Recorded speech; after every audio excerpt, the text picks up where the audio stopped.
In the last session, the group had continued their investigations aboard the Crescent Tide, taking note of the peculiarities in the sky and the storm before reconvening in the hallway after some medical examinations by Yuri. You all deduced that this is a fever brought on by perhaps a placebo, perhaps some curse, perhaps bad food, and it's just coincidence. It was up in the air.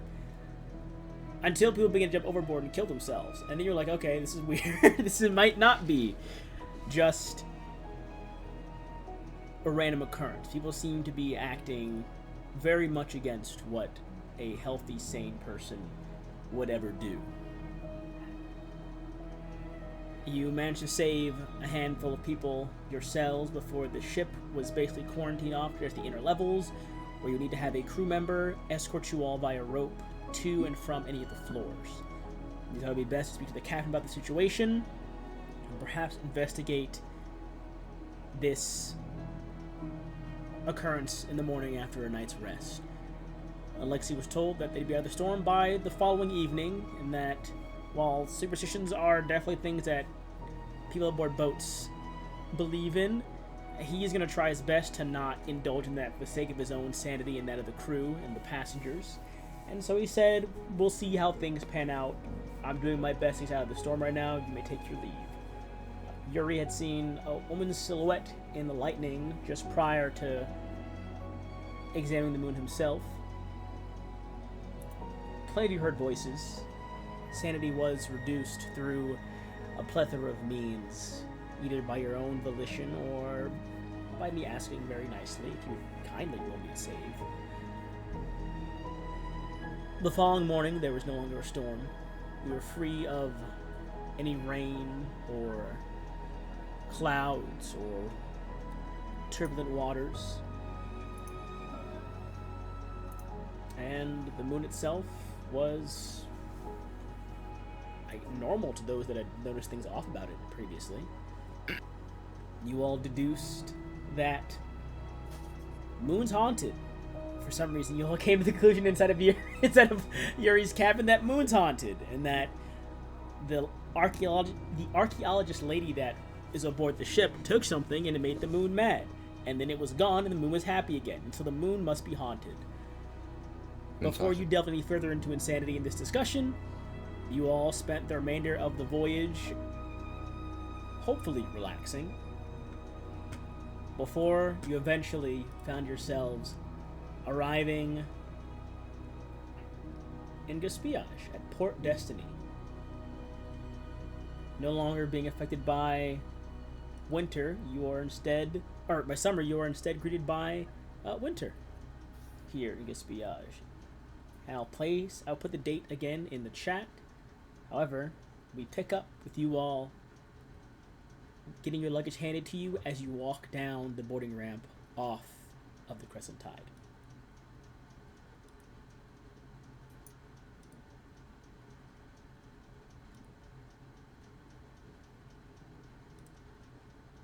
And let me post the date in chat for those of you who don't. I pasted the date last time, but let me paste the date in chat for those that need to see it. And I will be using my theater thing because I like it a lot.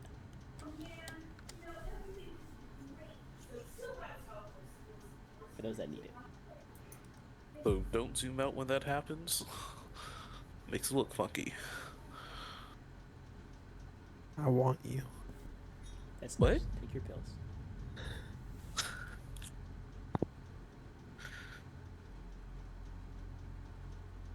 Seek our Heavenly Father. The moon. No, the sun. Mm-hmm. Blasphemer! Get me off this fucking boat, You man. are off the boat. You all I'm are. off the boat. I did it. If you would like to move forward in time to when you catch transport back to the city, you're welcome to, because, of course, being back in Gaspiage, transportation to places is easy to come across. There will be a transport cart that will be coming to Port Storm today, Port Destiny today, to pick you all or pick anyone up that is just departing, and we'll be taking people back to Visix via one of the main roads. So did they just do that festival, those 40-day? Is that the other calendar? What did you just say to me? You want to know if the festival happened yet? The Full View That's Festival? spring. No, that's months away, right? that is a long way away. I say a long way. So the loosely. other You should time skip to the festival, I think. Time so skip. the rotation. You want to time skip? What? 3 months? I think it is. Hang on, let me check the calendar. If you want to time skip, it is No. 16 So months it's in the the other year. day. You want to time skip 5 months right now. Let's go to Visix and do absolutely nothing for 5 months. Let Vincent get as far as he can, because he's gonna get a lot of shit done in 5 months, and we're just gonna lose him. The festival's gonna start, the moon's gonna crack a second time, and the earth's gonna die instantly. At that point, the moon's probably gonna just crash down into Earth and kill The us moon all and go through reforms. it. We're gonna go through another ice age like the people before us. Precision to moon. So, for the sake of time and my sanity, dealing with you motherfuckers, you guys patiently wait at the cart stop to get picked up. It is important to note that the Wild family, as well as, namely, I'm gonna say at this point, associates of all of you, friends of Jaleel and Drew, Alexi, and then the Wild family, they are planning at least to catch possibly the next transport cart back to the city. As they intend to hang around the port a bit and just mingle with some of the other folks that are in the area. Before we leave, I'm getting my contact information with Avaraba. Avarama, he will exchange with you his phone number and say, Okay. he does look a lot better, by the way. He is wearing a big fur coat, like fur-lined coat, scarf around the neck. Out, dude? Oh, you know That's it. what I'm talking about. You know it. That's what I'm talking about. Fur coat, long scarf that kind of hangs around the back over his shoulder. These nice, like, tall boots. And he goes, "Oh yes, my good lad, Marlon, a pleasure to meet you. Please do come by the name of that club I gave you a few sessions ago that I forgot the name of." Wait, I actually took note of that. Wait, I got you. Thank you. Southside Smoking Club. Please Tell do this- indeed come by the Southside Smoking Club whenever. The SSC. The SSE, thank you. Whenever you would like. I'm going to officially add the SSC to my notes somewhere, by the way. Because of this game. Please do come by whenever you would like. Old chap. Young chap. Don't want to insult you, of course. I And take no offense. when you ever wish to delve into the world of professional boxing, the Rhino will await you. And he reaches out to shake your hand. I'll give him a nice, firm handshake. A strong grasp, lad, strong grasp. I know Charlotte here, but go, and you as well, Miss Honorsworth, a pleasure to meet you. You are also invited to the Southside Smoking Club as an honorary guest of our good friend Marlon here. She'll give her thanks. I would invite the rest of your friends, but a +1 is as much as I'm allowed to allow myself. So, and I don't believe they look the cigar-smoking type, but if they are, and they are purveyors of fine cigars from across the globe, do send them a recommendation via mail to the Smoking Club address. I sure will. With that, you see him get into, like, one of the fancy, the custom-made, not custom-made, like one of the fancy high-end luxury steam carts as the driver's waiting for him there. And he gets to the car. Who is this man? former professional boxer from the yonder days of Gaspillage, and he is a former pro, so yeah, he got that bread. That's right. he also is currently at least seeming to be one of the head members of this Southside Smoking Club, which is basically you assume it has to be some sort of Richmond's club because they only buy the finest cigars from around the world. You assume there's some money in that, perhaps. However, after saying your goodbyes, I will say your friend Alexi walks up to you, Jaleel, and technically to Drew as well, because he would have been there to talk about with you. And he goes, I will see the two of you back in Visix. I'm not sure I want to depart from the Wild family yet, seeing as they were my sponsors for the trip, and seeing as they also helped secure us passage from Eremos. So, Jaleel, I will see you in the city. Please tell me how Rashawn is doing in the future, and I await your phone call. Very well. He'll kind of do like a handshake hug and kind of bring you in, and stay safe, my friend. Always. And if you need anything, perhaps not a lot of money this time because I just spent a lot on this last expedition, but if you need anything, the Wild family is very generous to those that assist their family in this trying time. And I'm not saying this is like a, take a what's the word? Take. Damn, my brain shut off. Take. As he's talking, I put my, give him a handshake and give him one of the coins that I had from the cave. I would like to know some information about these things that I came across in Eremos. I will check the Wild family personal exhibit or galley when I get the chance to go to their home with them. And if I find anything, I will call you and invite you over myself, or ask them to invite you, of course. Thank you. The most important is the age. If you can find anything that could place it, it would be helpful. And there's more artifacts like this. I will definitely keep my eyes out for this. I cannot think of the word I was saying, but do not abuse their kindness. Take advantage. There we go. Do not take advantage of I'm not saying to take advantage of the Wild family generosity, but they need more friends now at this point. So if you have earnest reasons to befriend Miss Wild and her son, then I will put the word in for you as well, because they are very kind people. That could be very, beneficial. We'll see how our time in Gaspillage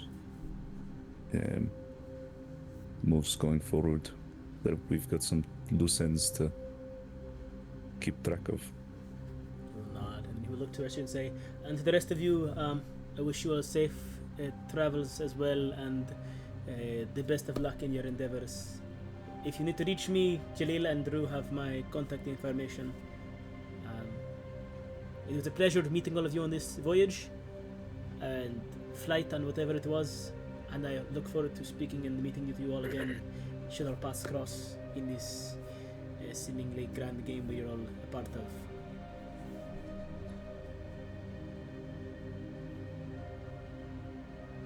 Looks at the camera. Your friends don't talk much, do they, Jaleel?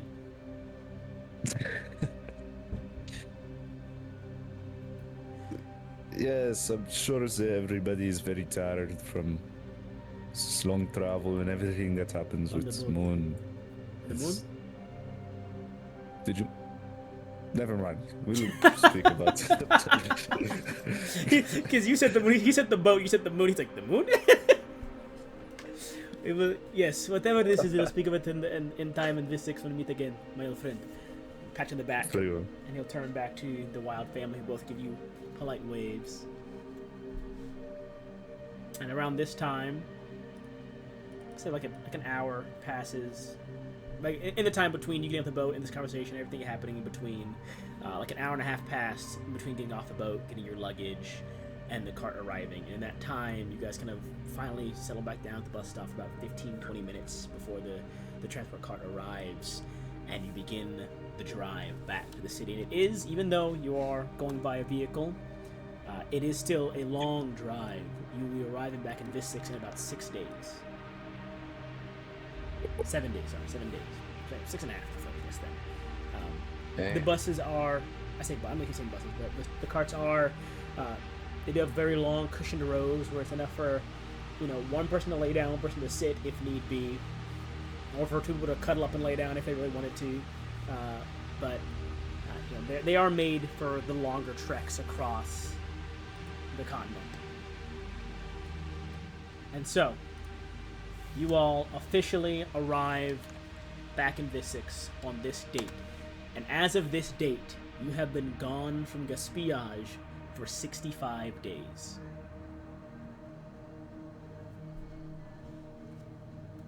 Dang. My own bed again.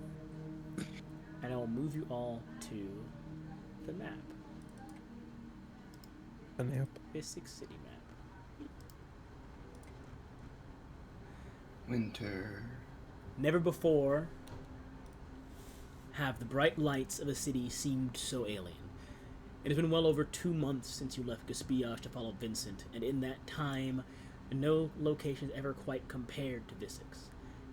It is only in these moments, as you cross from the city limits and into the outskirts, do you truly realize what a marvel the city is. The towering buildings and infrastructure are like nothing else in the modern world. Word? Wow, thanks for job. World. It was in this city close to 5 months ago that your journey began, and now you're finally back.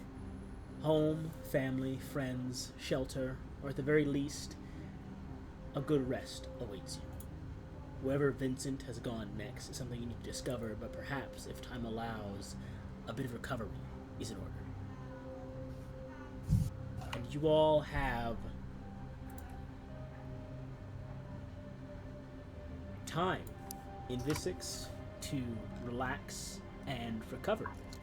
As you arrive downtown at the station and exit off the transport cart back into the streets of Vissix.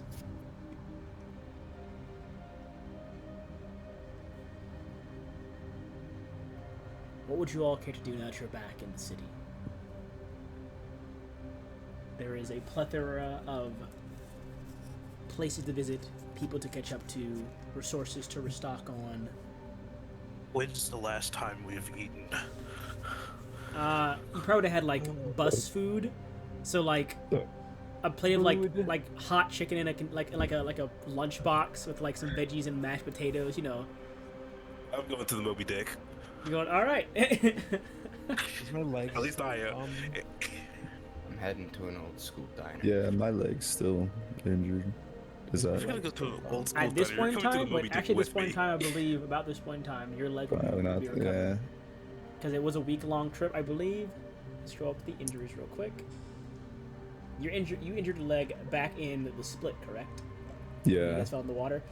Same. Shit's been and we went when we saw the doctors, but I think I injured my arm as well, and that's I'm Still checking recovering. the conditions tab real quick, because unless they're like permanently damaged, none of you all had permanent damages, from what I deciphered. No. When I decided it, unless you have permanent damages, those wounds heal in a matter of weeks. So, scrolling down, it's a D10 minus 1 weeks. I believe you had 3 weeks. Christian had 2, and Shar had 3. So, all of your injuries around this time should be fully healed, because it was roughly a week-long voyage through the split, a couple of days in Patrida, and then between the voyage from Eremos to Gaspillage and the bus ride here, your injuries would have fully, no longer even sore, fully healed around this point in time.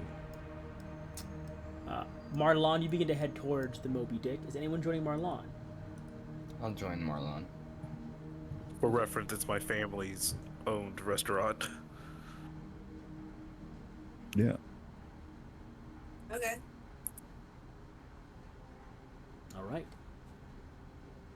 the party. Oh, I guess Yuri, where are you heading? I'm gonna say I'm that gonna- Cosmina will she probably would join you, but first she's gonna go check in with her dad and her brother, so she's gonna catch up with you guys later. Drew is gonna go find the Huz until Jose gets back. No, he'll never find them.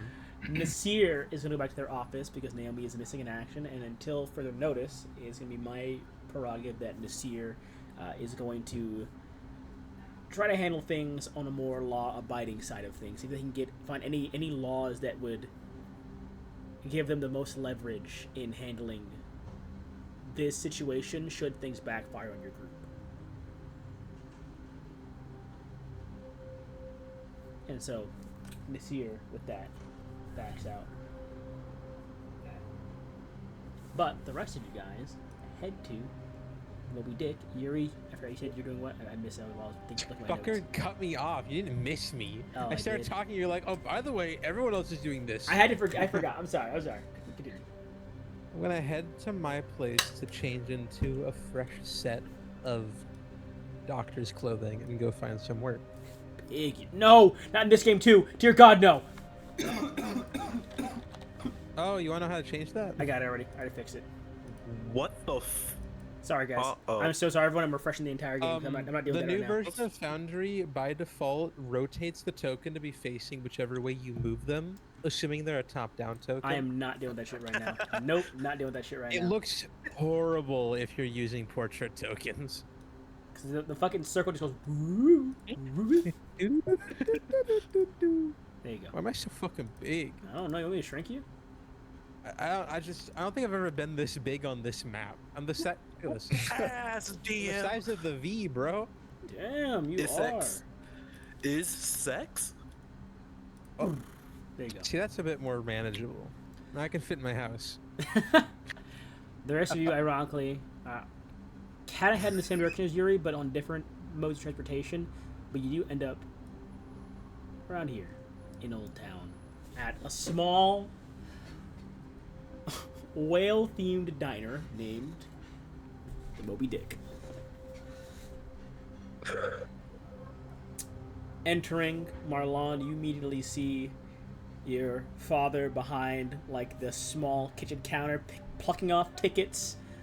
You can hear your mother in the back in the kitchen somewhere yelling different things to him, and just the general like you see like one like teenage staff member like at the counter handling basic drinks and talking to people and getting people seated and things along those lines. On occasion, they bring food to tables. I'm gonna say hi to my folks. They see it and then they go, "Boy, where have you been?" Other side of the world? Doing what exactly? Come on, out with it.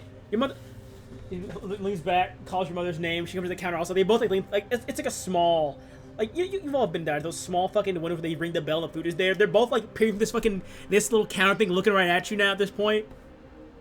Go on. You both know I do investigative work. It's nothing new.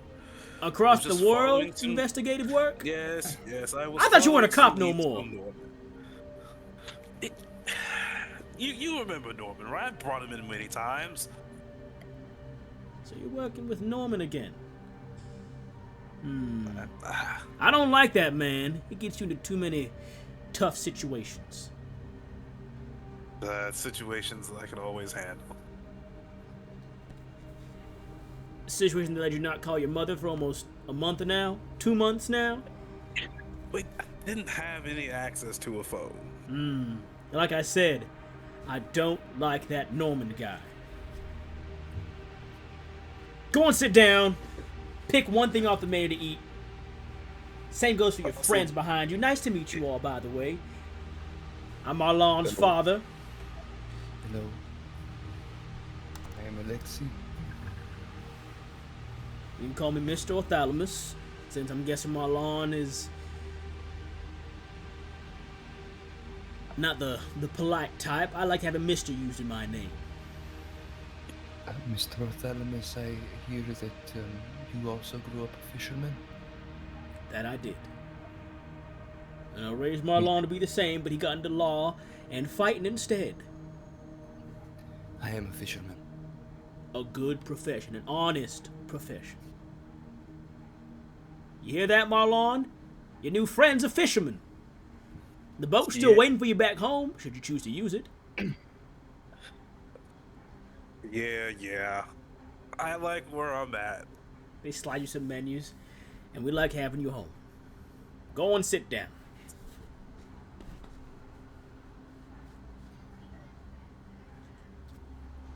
You all are sat. Imagine like a diner that specializes in fish fry. Like they do like, you know, fried shrimp baskets and po' boys and fried catfish. You get shrimp Alfredo if you really wanted it. They do the nine. It's all seafood themed. All I think of for your dad is just Coach from Left 4 Dead 2. Coach from what? You guys are allowed one dish and one drink for free since you are my lawn's friends. And let me... Alexandra will get a shrimp Alfredo. with advantage. Oh my goodness! What are we rolling? I'm rolling to tell while your dad cooks this meal. Shrimp Alfredo going off. And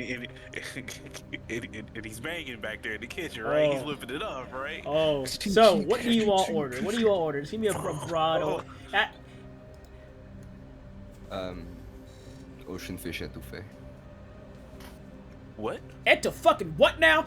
He's just behind the counter looking at you. Etouffee, it's fucking good. You a fancy boat boy? You didn't look like a fancy boat boy. Etouffee's not fancy, it's Cajun. Cajun? Cajun doesn't exist here. The fuck's a Cajun? We're all looking at Alexi weird as fuck right now. I was thinking, I don't know what's in the fucking menu. I get you a shrimp. You get a shrimp po' boy. How about that? Sounds good to me. and a basket of fries. And too fucking fey. I don't like your friend no more, Marlon. Apologize. Staring at Alexi right now. I was like, hey, you better tighten the fuck up. Lock in, Alexi. Lock in. Alexi's literally just going, I asked for a stew with rice in the bottom. Some gumbo?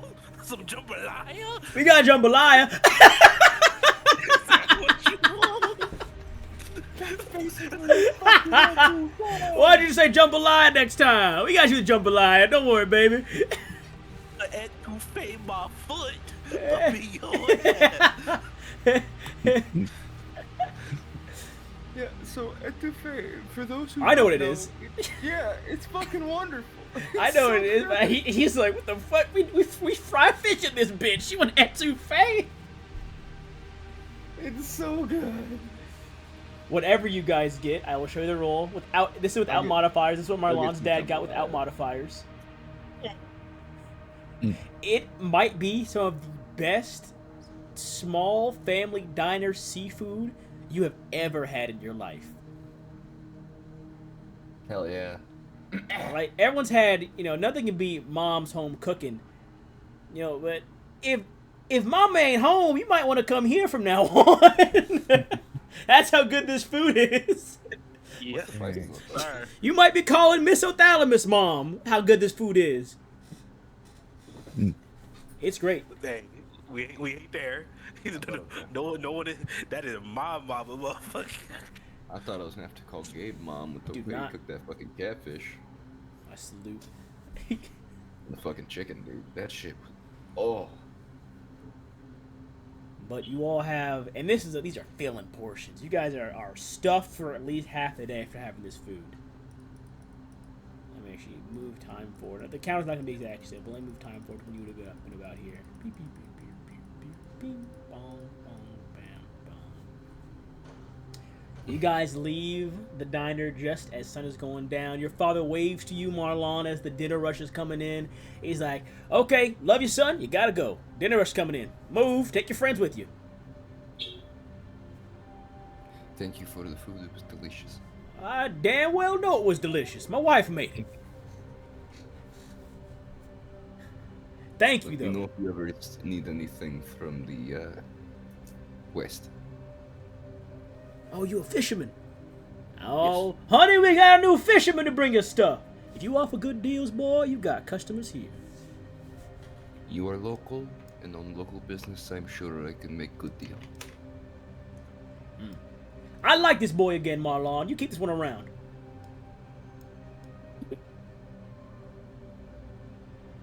The big prices only go for people who don't know any better. You'll find plenty of that here in Visix. Everyone Believe wants to me. sell fish food. No one wants fish. Have a good day, sir. We jump now over to Yuri as you all exit the diner. Yuri, you arrive home and shower. It is a relaxing, hot shower. It doesn't quite wash away all that's occurred, but it damn well feels like it for a moment. Gives you time to breathe and deep inhales, collect yourself, and you get out, dry off, get dressed in something fresh, something warm. Unpacking can either be done when you're ready now or later when it's less of a hassle. What do you care to do after getting showered and changed?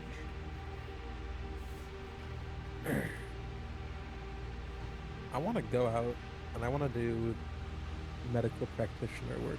I want to leave the unpacking because it reminds me of what happened, and I want to be detached from that for a little bit. I didn't like what happened on the boat. Back in immediately. It'll be barely a half a day's work. Go ahead and just roll me either wisdom or intelligence, please. You won't be getting paid a lot because you're coming in like end of the day, at most in with like, ironically, which might be bad for you, people suffering from fevers or flus that they couldn't resolve at like a smaller, that they need to come to a small time practitioner to manage for them as opposed to handling it at home. So give me intelligence It's or not wisdom. about the money. It's about sending a message. Intelligence. Do I get my medical insight D10 with this? Seeing as this is a question I'll ask the player. Seeing as this work is so similar and looks so reminiscent of the events of the boat, would your mind be wholly there? Because this is more like people are suffering from like fevers and flu-like symptoms as opposed to, normal injuries. Would this detach you from the work in any way? Distract you? I'm or unstable right now, DM. I in think that it fucked case, me up. for at least for this check, because how fresh things are, it would not give you the bonus. Oh no! I'm gonna get kicked out of the office. Your head is not in it today. You start meeting someone to give them a diagnosis, and on the way out, after giving their prescription that you kind of haphazardly wrote down, thinking you wrote proper things down, you are greeted by the pharmacist, the head pharmacist of this place that you're working at. And they show you your notes that you wrote down, the prescription you gave this person, they were kind of giving it their last signature approval for. It is well over any feasible dosage anyone should have for medication of this kind. 500 milligrams of Adderall. And with that, guys, I was permanently barred from the board. And well, you've done great work in this city in the past. You're not, well known, but amongst small practitioners, you are respected. People have heard your name in passing, either as a recommendation or have worked with you at some point in time.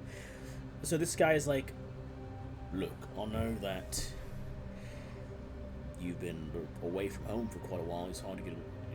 Your line was dead for almost, at least for us, a month now. So I'm guessing you're on vacation somewhere. Head's probably not in it. Just go home.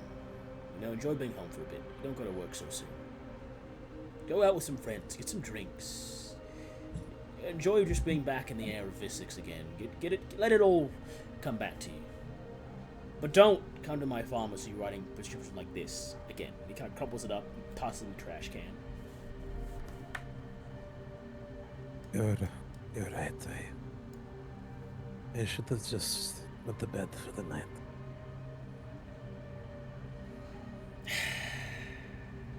making me feel bad now, Yuri. It is okay. I saw some very interesting things over a flu. Did you know that they can fly? You were one of the people on the sky car. You're one of them. Yes, I traveled over to Eremos. How much did for that cost personal you? I heard reasons. only the rich flew. We got all of our shit covered by rich prissy bitch, right? By your friend Cosmina, yes. Is Cosmina my friend? That's up to you. I guess it's up I to you. kind of just met her. At least it's an associate. I was gonna say, if it wasn't for, fuck, what's his name? Chris's character? I mean, No. If it wasn't for everyone's connections because of, Vincent, oh my gosh. No, not Vincent. The guy that everyone worked with. Norman. The other guy. Yes. Fuck. Why couldn't I remember Norman's name? Norman Reedus. Okay. Anyways, if it wasn't for everyone's connections with Norman, I don't think I would have gotten a lick of any kind of graces from Cosmina. So it was purely business gain. That being said, what's Cosmina's family name? Honorsworth. I was allowed onto the flight with the Honorsworth family.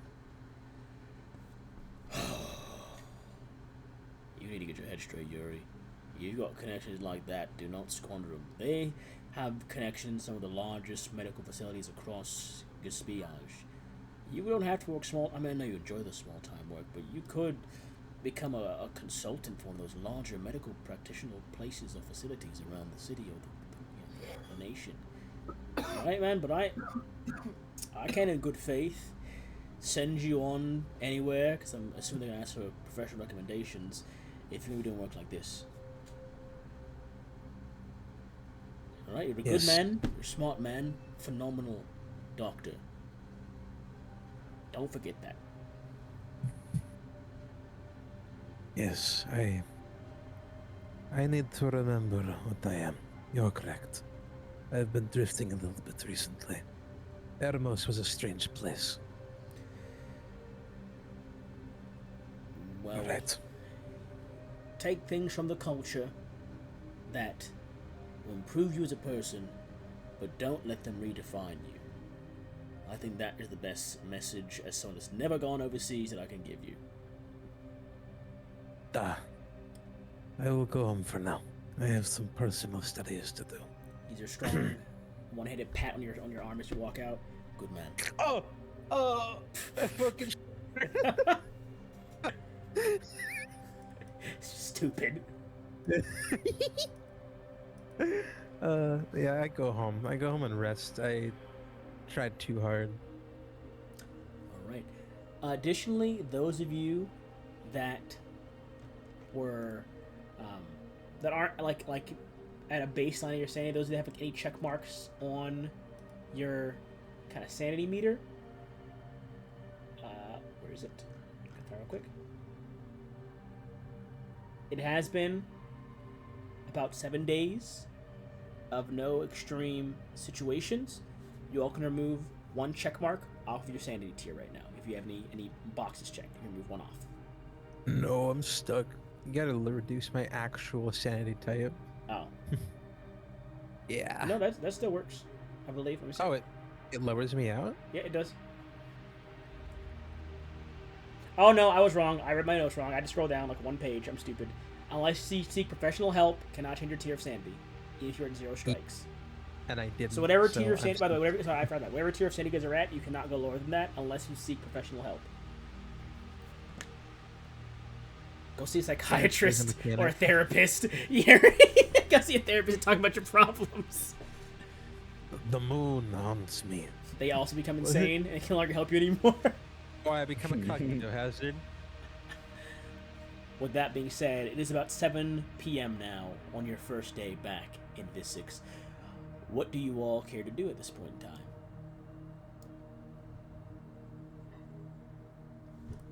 I'm kind of taking it chill and kind of relaxing a bit. Are you heading...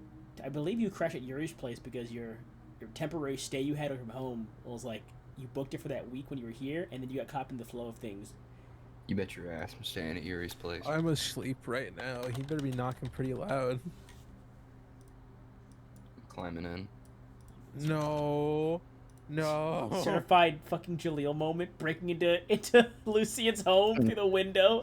Did I do that? Yes, you did that. Oh no. It's an open window. You climbed in, saw Drew eating Lucian's cereal, and went, "Hey," and he went, "Yeah, you can have the couch, man. It's fine." And you took the couch. That's normal. Going over to actually, let me fix this. Alexandra, Marlon, Jaleel. Ironically enough, Jaleel. I mean, technically, you could still say it. No, I'm not gonna let you stay at Lucian. Unfortunately, I would not let you stay at Lucian. Sorry, Jaleel. That's fine. Because Chris There's, isn't here anymore. I was gonna like, you can say Jaleel's. No, I can't in good faith have you say Jaleel's anymore because Chris isn't There's here no anymore. electricity, right? What's up? There's no electricity. No, there is. Definitely Seriously? is. You guys But people have phones? still have Why don't you crash the Marlon? like fireplaces to Well- heat their houses. Yeah, why don't you and Drew crash the Marlon now? Now that Lucian's gone, you can go to the next closest thing to being the stoic I was strong gonna try guy. and find a boiler room of an apartment building. Why don't you ask one of your associates if you can stay with them? You know, you've got a bunch of new people you've just met. Why don't you But- ask Robert where he stays? If you wish to do that, I will allow you to do so. I walk the streets until I find a building. Seems appropriate for my Alright. needs. All right. Seeing people go in and out of large apartment buildings. Enter the lobby. I probably have to roll. I don't imagine the first building is right. No, it'll be done eventually though, but it's not going to be easy. You don't need to roll for it. It'll probably take you a few hours of walking in the cult to find the proper one, but eventually you would find somewhere to rest. Building without a front desk or too many people walking around. Yeah, especially in Enter the Old stairwell, Town. go to the Old Town is where basement. all of the like families live usually, so it's less like government or large company sanctioned, and it's more my family owned a big office building and we turned it into a like a hostel or something. You can just stay here, kind of place. A hostel? There's hostels? Yeah. In Old Town, at least, there's hostels. That used to be Oh other- yeah, other for places. sure. Wait. Oh no, I'm still sleeping in though. Yeah, okay. You're still staying in the boiler room? Damn, Yeah. I just realized I was muted that whole time. Or I lay down. Are you gonna? So I'll point this out, Marlon. You would see. Yes, he can stay because I was trying to yell at his bitch. I was like, "Mother, you don't get off the fucking street." Yeah, you see him like sad, homeless man walking down the road, hand in his pocket, start beginning to trek towards some random building. Not even going to. That's sad. I'm literally going to pick him up by the legs and sling him over my fucking shoulders. Whoa. Not that exactly, yeah, but Jill, as you're walking before into the to the back door of a hostel, Yes, Marlon family grabs you by war. the shoulder and spins you around, and just shakes his head solemnly no, and begins to pull you away by your shoulder. This disbelief. And I'm sorry, Jay, because Lucian was the last boarding house. By proxy, you get Drew as well. I'm so sorry. I was also saying, oh, so he has a type, huh? by proxy of this, you get Drew as well because they both forced their way into Lucian's home to stay with him because they didn't have a place to sleep. So now they are both. A place to sleep. Oh, because remember, Drew is a carpenter. He began to unscrew the bolts from built Lucian's himself door. a house. He began to unscrew the bolts from Lucian's door to get us out of the house because he wouldn't unlock it from it first. And Jaleel climbed through a window that was left open. Was that expected though? No, you were not. You were given the address for to meet them whenever you wanted to talk about things, but you just kind of went in the house in the middle of the night one day. I wasn't sleeping on the roof. Nope, you just walked there in the middle of the night and found their place open and climbed through a window. And Drew said you can take the couch, and then Lucian said, "Why the fuck are Nice. you here?" And last, I'm guessing you're heading home as well, Alexandra.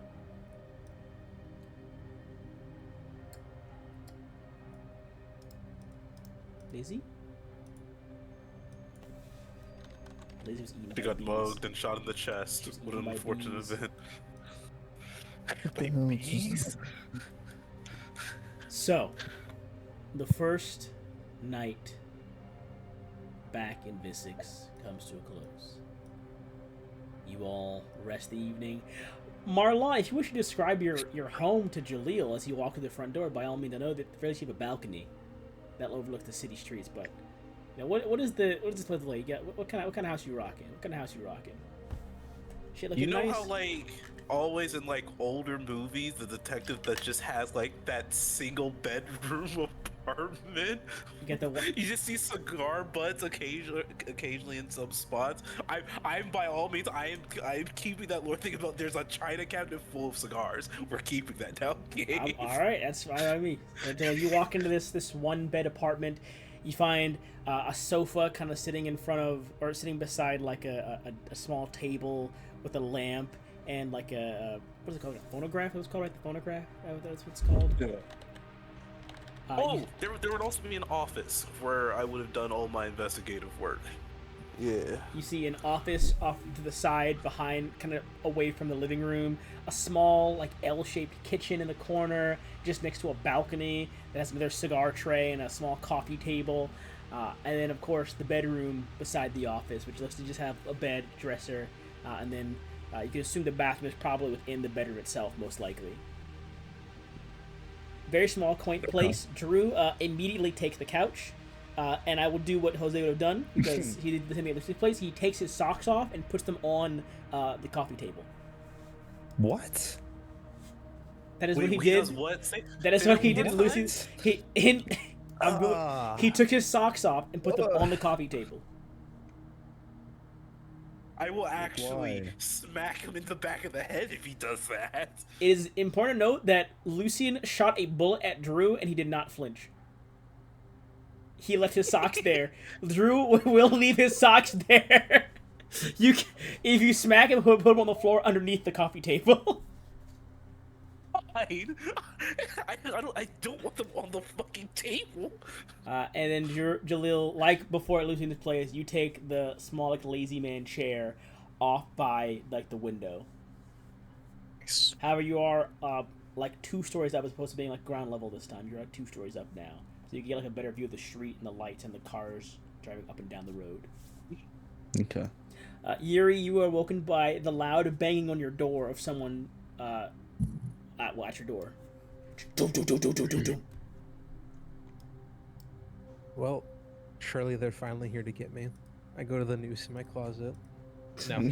Oh my god. What could be? How far is my door? Could I yell through it from my room? You could. It's like down. So your house is like, it's like a long hallway, bedroom, end of the hallway is the front door. Kind of halfway through the hallway is another open that leads to your living room, and the living room connects to your kitchen. So it's like down the hall through your door. I'd have to open my door first, so I have to get up anyways. I'm gonna slowly get up as fast as I can, but I'm not doing good still. Slip on my slippers. Cold feet CDs don't make for good doctors. Okay, you begin to walk down the hallway to the front door. I'll go to the front door. Do I have a peephole? You do. You feel like a chain lock too, so you can do the thing where you open the chain and peek out if you wanted to as well. Nah, I'm looking through the actual peephole. I don't want people to know I'm here yet. You see Alexi outside, hands in his pockets, keeping them warm. Just the snow kind of gently drifts down. Alexi, you see well, you don't see, but you hear footsteps walk up to the door and then stop just behind the door. Me forcing Mason to talk to them, they're sick. My apologies, gamer. Mason's muted. It's canon. It's canon. Alexi got a cold on the way here. No, I got the fucking flu, dude. I will keep the chain on and open the door. Alexi, what do you need at this hour? I don't have anywhere to stay. It's been 2 months. Of course, my old place to stay is not exactly working. Could I sleep here tonight? I thought you slept on boats. Does it look like there's a boat in Visix? That is a good point. I will unlock the door. Warmth welcomes you, Alexi, as you enter the abode. Oh, You still see the suitcase. Would it be in your room, or do you leave your suitcase at like near the front door when you walked in and just immediately went to the shower? It's probably chilly in the living room. You see the suitcase is sitting on the couch in the living room, and you kind of move it to the side and set yourself for the evening. Alexander, you arrive home. I mean, it's home. You get there, Alexander. You enter and find it vaguely warm because you did leave before winter, so it was not needed to have the heat as high. A little chill. One of the windows is slightly cracked still, so it's a bit of a cool breeze coming in. However, you all rest the evening. And now I will ask, for the next, I won't say how many days, but what would you all care to do? Anyone have any place they wish to go? People they wish to visit over the next few days? In Visix? I'd like to find a way to go. In Visix, okay. Yeah, anywhere outside of Visix will take multiple days of travel. So, if you wish to leave Visix, of course, I'm going to say, like, well, at least for the first, like, week in Visix, anyone have any place they wish to go? And if anyone wishes to leave Visix after that week, we can decide that then. But within the first week of being back in Visix, does anyone have any place they wish to go? People they wish to speak to? Anything along those lines? We would like to go speak to my former rival, Ida Fitzpatrick. Okay. 1 second, let me see if I can reach Jose one time. I'll say Jaleel and Drew will stay here for right now. Move you. For now. She's definitely at work right now. But you know where she works at. Okay. Yeah, the police station. Yeah. I don't think she'd work downtown probably. She probably works in the labor district area. Gosh. For some reason, I'm like That's thinking like fucking she's true. like captain or chief or some shit. She's Shit is important. true. She's definitely important in her precinct she's as a PSO. Nowhere like high traffic, but you know, I'm gonna hide Drew for right now. No. He's not. He's so happy. He's just happy to be here. He's so weird. What the fuck's he looking at? You. Huh? So you head there. Jaleel, what are you doing for the next like week or so? Any place you wish to visit? Of course, this is like day one. Any place you wish to visit? Yeah. Need to get more into electronic.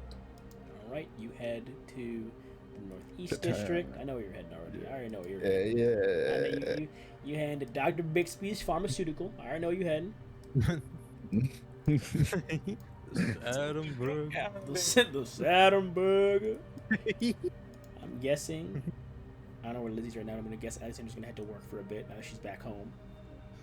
At the gallery. Yuri and Alexi, what about you two for the first day? Or I guess first days. We're gonna lump all whatever you guys do in the next couple of days, and I'll just tell you how long it takes to get each thing accomplished. So, what do you care to do, Yuri, while you're in Visix again? Honestly, that depends on how bad my dreams or nightmares were. I mean, you are currently unstable, you said correct, right? Wow. If you are currently unstable, you do hear voices and see shadows in the corner of your eye. For the sake of this, I do need to roll me, as you awaken, I need you to roll me a wisdom check, please, with a D10 penalty to it. Oh, you're fine. That's Never mind. not changing thing. That's about it. See ya. You wake up hearing like the echoes of your nightmares in your mind. You wake up hearing them, and they are quiet as soon as your eyes open, and you see light coming through your curtains. And there's peace in this home. I will check behind the curtains just in case it's the light of the moon. It's sunny morning, snow still falling down, but relatively sunny, partially cloudy, mostly cloudy even. Head out to the living room. Is Alexi awake yet? It's up to you, Alexia. Alexia, you hear footfalls coming down the hallway. Do you remain asleep or do you awaken? I'm awake. Find Alexia awake on the couch. I'm counting in the popcorn on the ceiling. I'm gonna. My ceilings aren't made of that garbage. I'm gonna walk out No. and I'll just comment. Have you been talking to yourself out here? No. Ah, I see. In that case, I have somewhere I need to go. Make sure that you lock the door if you head out before I get back. I'm probably gonna go to the diner to get breakfast. In that case, I will wait for you and we will As lock you- the door. As you look, I already have my shoes on. I've been up for a little bit. This guy's NPC mode. Sorry, I look at your picture and I just don't see thought in the eyes. They just look through whatever they are looking at. I mean, he's not the smartest person in the world. He just looks tired and never actually fully there. That's how Lexi looks. So Alexi is. Brain Wow. empty. All right, I'll Thoughts, throw on my Cooper? coat, put on my nice hat, Dude, you and prepare walk out. to. Just head to a Yep, nearby lock the diner or door. somewhere in particular? Just heading to a nearby diner. I'm just going to a nearby diner. I'm assuming it's probably gonna be pierogies and coffee. To a nearby diner. This one is. Yeah. Very classical pancakes, bacon and eggs diner as opposed to any fancy one. There are plenty of fancy diners around, but just the nearest one in between Old Town and Uptown is something very generic that both the upper class and the families can enjoy. It's very generic. We got bacon and eggs, we got coffee, you know. Later on we got malts and burgers. Sounds good to me. It's like an IHOP. Pretty You already much. know what I'm ordering. You already know. For the both of you to eat here, just mark off like 3 cards, Yuri, or 1 card for one of you, 2 for someone else, depending whoever wants to split it that way. Do they have eggs Benedict here? They do not have eggs Benedict, but they do have eggs Benedict. That's not what I said. Fuck you. Sure Yes, thing. it is. pal. I heard him. But yes, they do have You eggs just- Benedict here. They do have it here. I want to order 2 orders of eggs Benedict with a hot sausage and a black coffee. That's still for like 3 cards. No. Did you just say a hot black sausage? Hey, yo. That is, See, he's hearing things. That is- I'm the unstable one. yeah, he's crazy. That is 4. That'll be 4 cards. That'll be 4 cards totals. Oh my gosh, you're breaking my coffers open, Gabe. Who's hearing things? What? Tweakers, both of you. No, I lost all sound for a minute. I thought people just stopped talking. Oh. It's called method acting, Gabe. You gotta keep up with it. Oh my goodness. After breakfast. Which I'll actually roll one. Yeah. Actually, you know what? I'm not gonna roll. I'm gonna just take it as a 50 on the dice because it's a diner. It's just like it's a bit of average. Greasy spoon. Yeah, it's a bit Yeah, of it's average. fine. It's tolerable. Breakfast. It's good. It's like it's going to IHOP. You can't really go wrong. Yeah, it's not bad. It's not great. Yeah. It's filling. It tastes pretty good. You don't hate it, and that's what matters. Yeah, you can leave here knowing that it was not wasted calories. Like, it's really hard to fuck up like a basic ass breakfast sausage, eggs, and pancakes. Like, it's really hard to fuck them up. So But where no, are you an eggs getting? Benedict. You could fuck Oh, that you're up. right. Let me actually roll for the eggs Benedict. I'm sorry. I didn't even roll for that's important. It's no, about the same thing. Maybe a bit below average, but not bad by any means.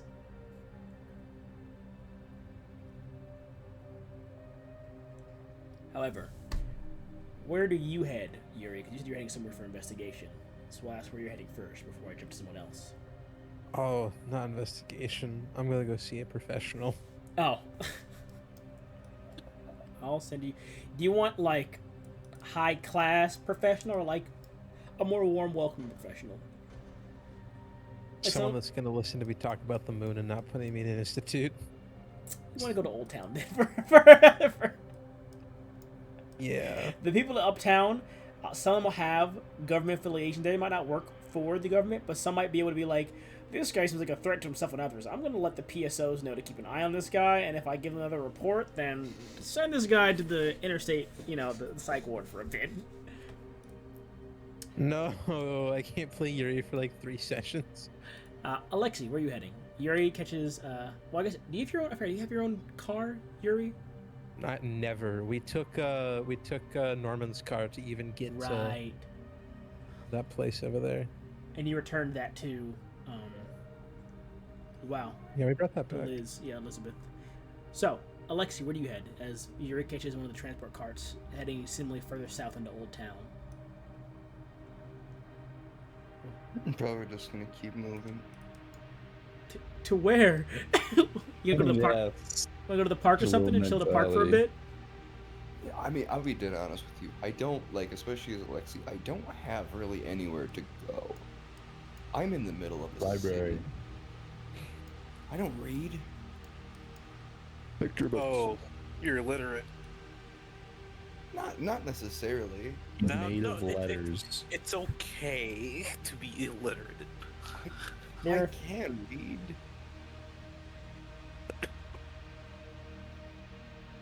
Honestly, I'll probably just go try to find them at Actually, I'll go to not a fax A machine. McRib. Yet. What do they call it? Telegraph Oh. machine.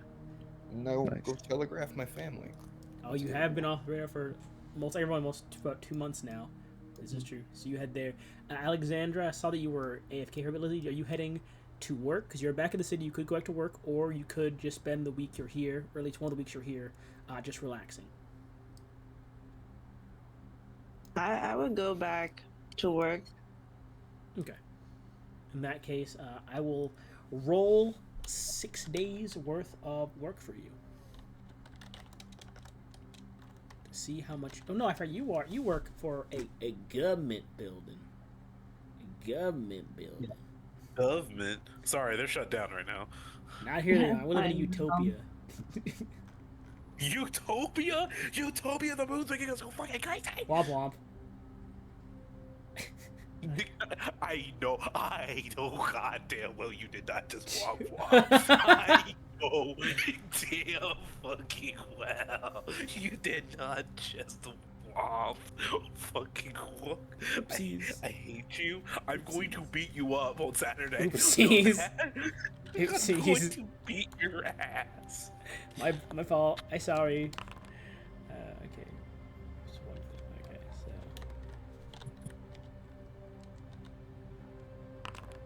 Okay, there you go. Add 35 cards, Alexandra, to yourself for this week of work, because that is 1/5 of your monthly pay. You get paid once and you have a month here. You said 35? Yes. Okay.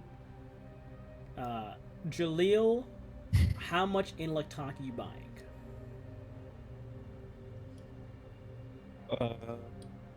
Probably a couple vials. Enough for Again, it is at least 2 weeks.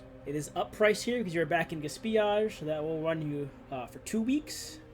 Let's see if I even. Well, I guess you have come to Dr. Biffy's place before for this particular purchase, so he will give you a discount instead Oh of no, I'm broke. how much you got. Not enough.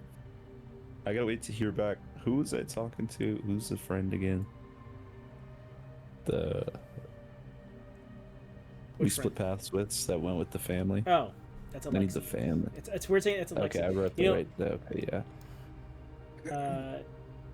Yeah. And what's the family name again? The Wild family. Wow, that's right. I guess I'll wait to. They will That's offer the you thing. a position at the pharmacy if you'd like to work there. A temporary In position at the pharmacy. exchange. Because you're from Eremos, they will ask you for any information you know on making proper electronic. If you have anything like that, and if you have information that will assist them in making better electronics, they will dude. not only give you a discount, but they will hire you on board the staff to assist in the formula for it. Heck yeah. I like knowing we have a drug addict. So, roll me. If you want to try and recall what you know about making Mosin in electronic, please roll me intelligence. I was gonna say, do I get any advantage for, considering this is like research purposes? I'm sure this guy has plenty of material in his shop if He he's does. also making them there. I will give you advantage on this. So, The conversations in with the Eremos native too as well. I will give you an extra D10, so you get advantage and an extra D10 to your roll. Okay. Just straight If 100. if you have any other features in your class that might assist you, if you're free to use it as well. The tonic he's actually talking about is his lithium batteries and Sudafed. So go and look at your sheet, look at your features. If anything else you want to use your features, by all means you can ask. What just happened? I said look at your features. If you got anything in your features you want to use as well, you can use those too. Oh.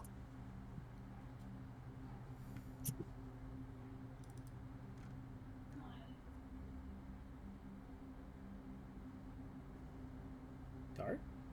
I don't think so. I guess.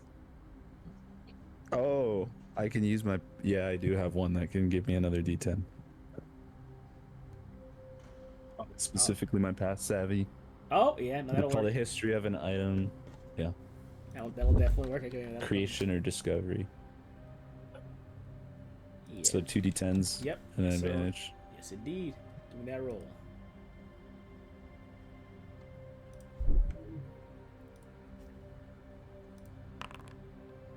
Oops.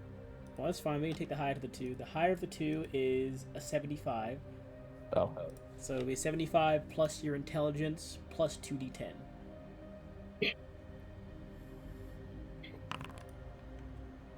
So 75, 88 85, plus 1 88. intelligence. Yep, plus your intelligence. It's like a 3. Yeah, 3 or 2. 2. So 90 exactly. All right. Fuck yeah. That's pretty good. With that, you again it won't be a perfect replication of what they have in Eremos because of just the different in material to use, but through proper synthesizing and understanding of what particular chemicals they needed historically to make the tonics function, you do help improve the potency of these tonics to the point where one vial can now last you about a month if you ration it properly. And he will give you the first vial that you help him make for free. The next vial will cost you 15 cards. However, for a week of work with him, I'll say this process of doing this takes the entire week of time you're here, by the way, to help him figure this recipe out, this formula. But for this week, he will pay you, I will say, especially this will help boost his overall revenue, you will get 60 cards from this. Okay. For this week of work. And you do get a nice little name pad, and a little name plate on your collar to wear when people walk in the store and actually know who you are. Nice. Since you're at least while you're new, when people get to know you better, you said you can take it off later on. Does he have any books, like, I'm sure in the back as well, that I He could, does plenty like, of pharmaceutical read? and chemical and chemist books that you can go over. Yeah. Because he Well, did there- specialize in chemistry as a doctor. He Then if will I'm not, tell you like- that there are certain clients that you are not to interact with directly, and if you are, he recommends you remove your name tag. Okay. Yep, he says if he's not there, remove your name tag, but if he is there, just don't talk to them.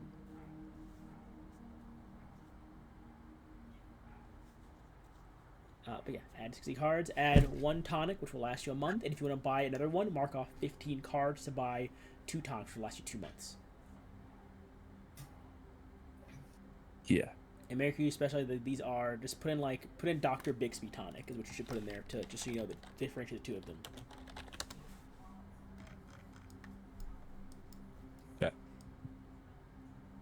We will jump now to Marlon before we go back over to Yuri. Marlon, you arrive at the PSO station that Ida works at.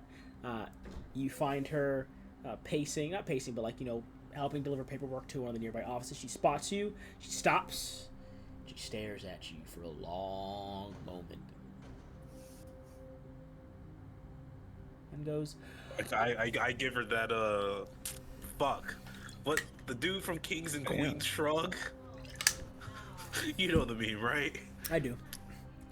She walks. She hands a paper to some random like other office worker next to her and begins to walk towards you with intent and fury in her eyes. No need to roll a check for that.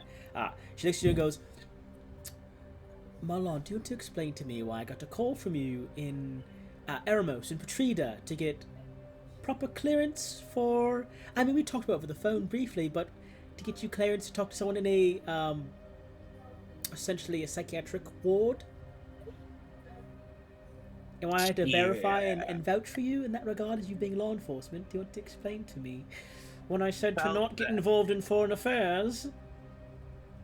I actually want to thank you about that. That's the whole reason why I'm Oh, here. you're here to thank me. That's wonderful. You see, we actually are short-staffed, Marlon. If you'd love to go out on, you know, a ride-along with one of our other operatives and assist with any emergency that might arise, that'd be a great way to pay you back because we're short-staffed in the Labor District recently. All the snow has, as you can assume, been quite the detriment to the roadwork and plenty of other things. And as safety operators, it's our job to ensure the safety of our city, which means plowing the roads. He visibly, of course, doesn't like that, but I guess I owe you. It's only days of work, and then, beyond that, you do owe me a proper explanation for things. As long as it won't make me question whether I should have you arrested, of course. Oh, Beth, trust me, nothing would get me arrested. I promise you that. In that case... Of course, you know I know the law well. And it won't be a long time of it. I said it... Alright, I missed what I meant to say. It won't be a long time. It'll only be a week of work, and not even a full day's work of it. You'll be out there from about... Look at her clock, she's about like 7. I'll only be out there from about 7 a.m. to about, say, like 1 p.m. on the roads. We're just handling mostly Labor District lanes, especially. Not so bad. Yep, and of course, you'll be compensated for your labor. It'll be, especially since you're impromptu, about 30 cards for the week of work. That'll do. And again, I mean, it does never sounds like a lot when I say things like that in this game, but in the grand scheme of like currency and finance, $100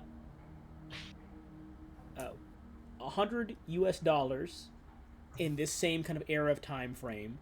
So imagine like, what was it? 250 cards is equal to $100 US from 1920, which is equivalent to about $1,500 today. So getting 30 cards is like, what? I'm only doing math. What's that like fucking $300? You're getting paid $300 for a week of work, which is a lot of money. Oh, that means I technically have a good Yeah, if you have anything more than 100 cards, you have thousands of dollars essentially. Oh yeah. So, just as a for those of you that think that having like a meal costing 3 cards is a decent amount. That's like $30. No wonder I have so many cigars. But we'll come back to you telling her the story in a little bit here, because that'll of course will happen over the week span here. However, you can add the 30 cards to your sheet. Alexi, you do get a telegram out, and I will say, so you are not sitting here doing nothing, you do come across Mr. Othalibus out in the streets, kind of carrying a big old box on a trolley back down the road towards, you can guess the Moby Dick's, where he's trying to bring a fresh shipment of food in, probably from some local vendor. And he will call you and be like, "You, I know you. You're my lawn's friend. Come on, boy. Come on." And he waves you over, Alexi. Would you like help? Oh, I want more than help. Come on. I want you to cook fish, boy. Okay. You gonna know how to fry fish. Come on. None of that etouffee bullshit. Yeah. We don't do etouffee. We etouffee today. Come on. And he starts waving you over. All right, sure. I'll pay you for it. Won't be much, but I'll pay you to learn. And then you're gonna work until Marlon comes back to work. Works for me. Trying to get back out to the coast is kind of a pain in the butt around here, so.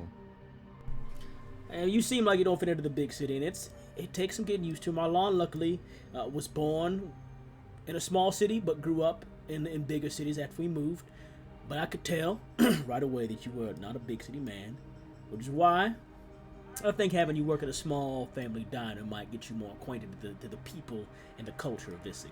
When you get used to Old Town, you're gonna love it here. I'm from a little village just south of Bloomfest. Oh, it's a nice place to catch fish. I'm guessing you got the big ones out there, don't you? Oh, yes. Yeah, the lake that we used to fish from back up at West Creek Lake, a few miles out of town. You know, you do those trips like once a month at best. We got decent sized fish, but I ain't never done no open water fishing like that. So you definitely gonna bring us some fish. And if you can learn how to fry those fish, boy, I can taste it now. Yep. One of these days, we'll take you out there with me if you'd like to do a little open My water wife fishing. ain't let me on no goddamn boat this age. Come on now. You take my lawn with you. Yeah, we've been on boats together. Oh, you gonna tell me about we frying fish then, boy? Come on. And he brings you inside. You'll be getting paid. You're not getting paid a whole bunch, of course, because you're learning for the week, but you are getting paid like it's like 17 cards just to learn how to fry up fish and help them around, like just general cleaning. They ask you for some advice on if you have any better ways to like clean fish than they learn, because you know coastal fish being clean versus freshwater fish being clean. They might want if you know anything different about what to do. So you know they ask you for some advice. They teach you how to fry fish. You definitely meet Marlon's mom and dad. It is not a super packed diner, but come dinner time, it always gets full. And it seems like they definitely bring in some local families almost every day for dinner. Not the same ones every day, but you know, families come in every day for dinner around the same time. Gotcha. I would say Alexi probably has never fried fish before, because most of the time when they eat fish, it's boiled or baked. You know, just with the culture of the time and stuff like that. Also, seeing fried fish is a little strange for them. The idea of they're used to either making steaks or eating fish whole or stuffed or descaling it, you know, that type of stuff. So I think the one thing that Lexi could show them is how to kind of remove pin bones without ever having to actually fillet the fish, just by gutting it and descaling it. I'll say that roll me. Well, first of all, to see how well you learn how to fry fish, roll me either intelligence or wisdom. Additionally, add in like 5 extra cards, because they go, you mean you can take away the small little bones? That easy? Boy, you just changed the game! All you need is a little bit of pliers like you'd have out on the boat. Alright. You know, I've been doing most of it by hand or just hoping to come across them, but yeah, that makes sense.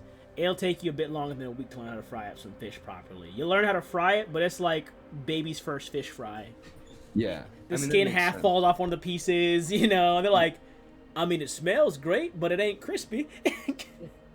Yeah, I'm used to baking or boiling. We don't really fry fish at all. So I mean, of course, we've baked them too, but I'm guessing if you bake them, you season them before or after you bake them. How would you do it with you know, saltwater fish? With the saltwater fish, most of the time you'd season before. You'd put a lot of aromatics and stuff into the belly area, maybe top with a bit of lemon or pickle, You and think it helps. if we did that and then fried them, would it add something? You think? I do. I think you'd have to turn the heat up most likely, because it's going to be really fall apart at that point. So you'd want to find a way to seal that in very quick. You better. If Marlon tries to get rid of you, you come talk to me. We keeping you here at Moby Dick's for a long time, boy. I have to tell my parents I got a new job. I mean, if you want to work part-time here at work, because we do want those open water fish you got down there. So I don't know if you fish it yourself or you got friends and family that fish for you, but if you can do a bit of both, you know, 1 week fishing, 1 week working, I think we can make an arrangement. We might even have an open room that Marlon moved out of that you can stay in while you're in town. In a bit of time, though, I got to get to know you a bit more, because you ain't frying fish right, and until you fry fish right, you ain't sleeping in my house. It's me and my brother. It's we own the boat together. Mm-hmm. Okay. Fix it up ourselves. Well, you take this week to learn how to fry this damn fish, and I will get you on the line with your family one of these days and work something out in terms of a deal for getting fish over here and how we're gonna handle the joint parenthood of you, boy, because we're keeping you. Sounds good. My dad could use a break. We jump now over to Yuri. You arrive at a very small town psychiatrist therapy kind of home. It's like a small. It's like a townhouse. You go up the staircase and you go inside. This living room is set up for it. The rest of the place is like kind of curtained off, so for privacy of their home. They enter. Oh, well, I love your dad. And they see you and they go, "Are you my noon appointment? It seems. We spoke over the phone briefly. You must be Mr. Rostova. It's a pleasure to meet you. You can call me fuck." Oh fuck! Call it fuck. You can call Is this some me, kind of sex thing? you can call me. Here we go. We'll do O'Shea. Call me Mr. O'Shea. I will be the person talking today. So please have a seat. We have an hour time allotted for us each day this week. Again, it will be for the whole week. For the whole week of you being here, the payment will be about 10 COD for the whole week. If that's all right with you. Subtracting from bank account. There we go. But please, let's begin to discuss things. And if you want to actually RP at least a day of this interaction, you're welcome to. Otherwise, we can move time forward, and you can remove that check mark, that tier down from your sanity. But I will allow you to decide if you want to discuss things with this man first, or if you want to just have it be an off-screen thing you do. It all started when I was a boy. Well, it's nice to meet you, Mr. O'Shea. You see, recently I have been much more paranoid about certain things. And I took a trip to Ermos, and it's only made it worse. It is affecting my medical practice. And do you believe this stems from the difference in culture, environment? Was it a shock for you to see a differing, I guess, belief or structure of society that perhaps you needed more time to process to a given time to? Because encountering another culture can always be something uniquely stressful for everyone. What do you believe might be the source of this? There is certain superstitions that I encountered while over there that resonated a bit too much with me, and they are getting in the way of my more grounded thinking of reality. Do you understand? To an extent, of course, I understand. I believe, this is, of course, just a general observation as to superstitions and theology and the like in philosophy.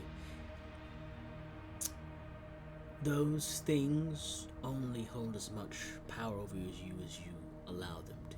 And of course, some of them are ingrained further into our upbringing than others. However, I do believe, and what I've seen from others is that the more power you give these thoughts and beliefs over your mind and your sanity, the less likely you are to see your sanity as something you control. You control your own thoughts, of course. You know, your sanity is always going to be your own. You were born with free will, and while people may have guided you, you can choose to give weight to these superstitions, or you can choose to let them be a guideline into whatever pathway you choose.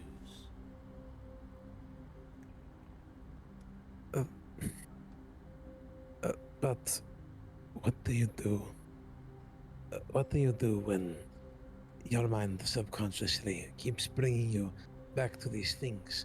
I see certain things, and specific emotions rise easily, and I read about these things in these books, and it starts to line up with certain other elements, and Have you ever looked up at the moon and gotten upset for some reason that you cannot fathom?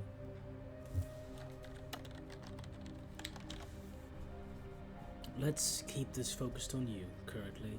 I understand the need to seek some sort of camaraderie in what you might be going through, and while observations of celestial bodies can incite a plethora of feelings, it won't be the same for everyone. And you might be encountering perhaps a form of stress-induced, I guess, crises at this point in your life. You are getting on in your years, and I won't want to blame that entirely on why this is happening to you, of course. However,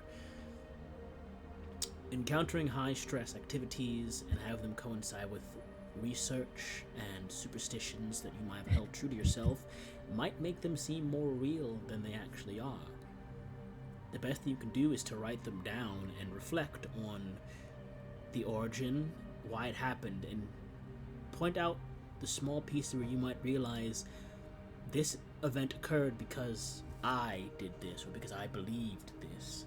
And you'll start to see that whatever's happening to you is all in your head. And we're gonna cut from there. Is you guys like, I'm not doing this. I can't keep doing this. I'm just saying. But But I think that'd be a good point to cut off. That's basically how the session's gonna go for the most part. Is that conversation, and you can. Then we cut back, and there's a corpse, and Yuri walks out. You blink. There's no psychiatrist. You're in an empty bin building. You look outside. The moon is out. You're not even in Old Town, to be honest. You're still in Erebos, actually. No. You're not even in Gatsby. Yeah, you're still out in the rain. And this is the part where it finally cuts to like the other group, and it's like, so why did Yuri stay behind? He just couldn't let go. However, because you are talking with this person, you can reduce your sanity by 1 tier. You're still at 2 check marks of the 3, but you can reduce your sanity by 1 tier. Hell yeah, guys! I'm only disturbed now. I to the club. would like No. an intelligence or wisdom check from Alexandra, 1 from Alexi, and 1 from Jaleel. A what check? Intelligence or wisdom. This involves sight or hearing for those that have bonuses for that.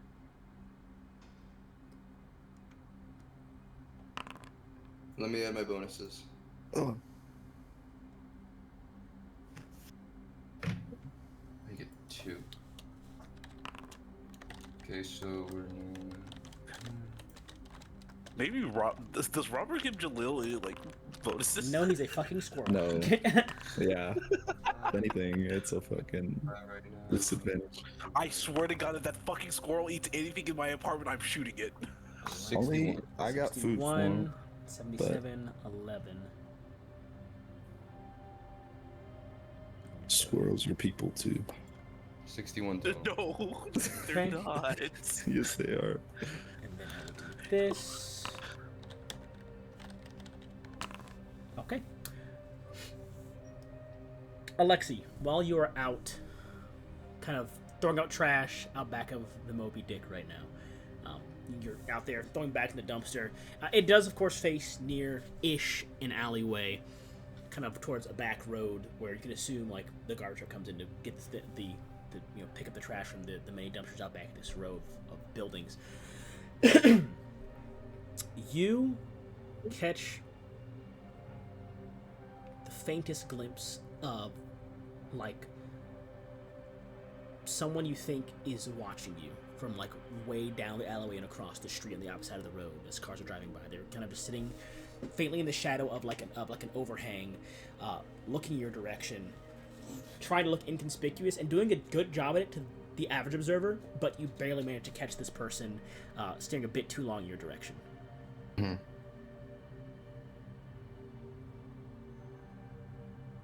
And this is again like this is a good like 50 yards away, so it is a barely visible observation. They're a good ways away from you, but you're certain of this from your keen eye and observation ability that there's someone looking at you right now. I will, Gotcha. and we'll come back to you in a second here. Similarly with you, Alexander, while you're out working at the exhibition hall, amongst the large crowds that are milling about the downtown area, you faintly see someone amongst these crowds that is blending in fairly well, but you see them kind of keeping tabs and eyeing you as you are working. They kind of appear every couple of hours, just keeping an eye on you. They don't ever get closer. They might be at a bench one moment, or you catch them at like a food vendor another moment, or you catch them kind of just at the bottom of the steps, leaning against something, reading something for another moment, but they're always kind of keeping a keen eye on you.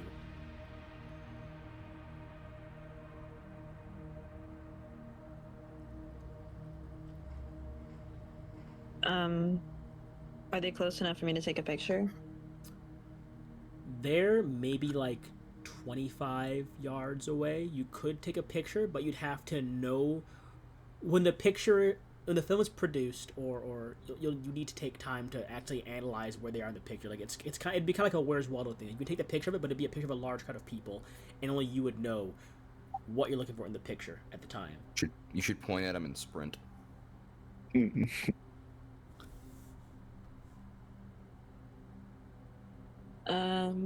I'll take a picture from afar, and then if I guess they notice I'm taking a picture, I'll run after them. Okay. You snap a photo of this person keeping an eye on you, and as you do, they don't run, but they slink off like out of sight and begin to try and blend back into the crowd. Okay, so I lose them in the crowd. Roll me another intelligence or wisdom check to see if you keep tabs on them. This one will be at disadvantage because there is a large crowd at this point, and now that you know who you're looking for, but they are intentionally trying to hide themselves. Do I roll 2 times? Yep, take the lower roll. Okay. You guys both rolled really bad, but they rolled just a bit better than you. Not really bad, but you guys both rolled bad. They rolled a bit better than you. You catch a glimpse of their coat, but then realize it's not their coat; it's someone else's. And you swear you had them for a second, and they just barely slipped away as you begin to try and keep tabs on where they went in this crowd. But someone was definitely there. Okay. Alexi, going over to you. What do you do in this moment? I'm gonna hold their gaze. For how long? As long as they seem to be looking at me. As soon as you hold their gaze for more than what anyone would feasibly be looking down an alleyway to look at, they push off the wall and begin to walk down the road. Not towards you, but just down the opposite way out of sight. Mm-hmm. And I'm gonna walk away. I'm not gonna pursue. I got other shit I gotta do. Marlon, the end of the work week, not even like middle of the work week, Ada comes to you. Damn, no one watching me? That's crazy. She goes, so, are you going to tell me about this endeavor you were doing over in Animos? Well, I can't tell you all the details, but Let's get some private first. Well, She kind of takes you to her office towards the back of the building. Sits you down, decides you like a cup of coffee. After this is like the end of your day of helping with the snow. You don't need to tell me everything, just enough to let me know that what I did for you was worth risking my station and I guess honor for. Yes. It's all very well worth it. Oh God, I'm still dying. You remember that string of robberies a couple months back? Yes, I can say I do. You were very interested in those as well at the time, from what I recall. Indeed, and close. Well, we're on to the whole reasoning behind it. but just can't quite get the perpetrator yet. And the perpetrator is... Do you have a name for this perpetrator? Should I be investigating this perpetrator? Not yet. They have way too many connections and everywhere, and they're always on the move, one step ahead every time. And you're trailing them to bring them to justice? Or what is your goal in this, Marlon? Again, I'm not getting involved in any of these affairs, but I at least want to know... I'm waiting for something concrete, but there's something bigger here, something bigger than any of us know. So are you involved in this conspiracy? Are you aligned with them, or mutual interest? Because I'm guessing you wouldn't just go to Eremos and come back empty-handed, not you of all people. No. Well, I've had opportunity to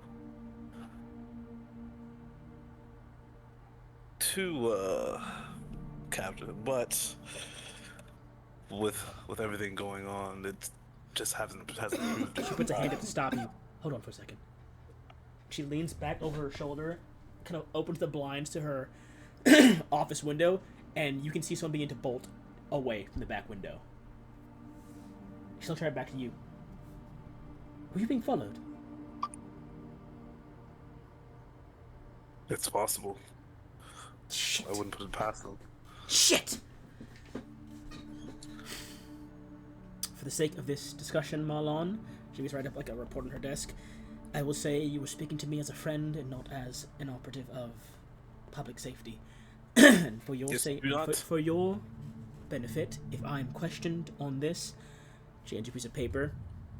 This little note card has my signature stating that anything we discussed today was strictly friends catching up and cannot be used against you verbatim because you are stressed. And I believed you were stressed and cut the conversation off short. We do go a long way. It won't guarantee you get out of every situation, but if anyone comes up to you about this conversation, she looked out the window again, checking through the blinds. At the very least, if that person there was another investigator, this note will keep you out of their hands should they bring this conversation to any sort of light. Agreed.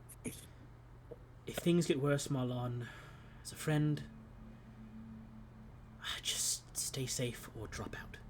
That's all I ask. He'll be safe. Oh, he'll be safe. There won't be any harm. I'm no fool. I heard other voices on the line in Eremos. If you have friends involved, let them know to keep their eyes peeled. Because if they're following you, they might be following others. Right. She'll stand up from the desk.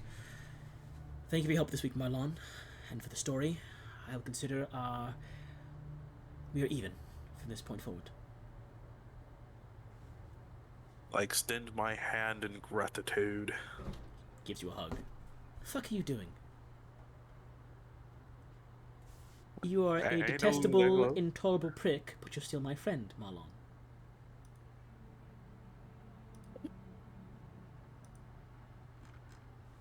Unless you're my subordinate, don't ever shake my hand. That will never your subordinate. You could be, if you rejoin the force. Could secure your spot. Yep, no.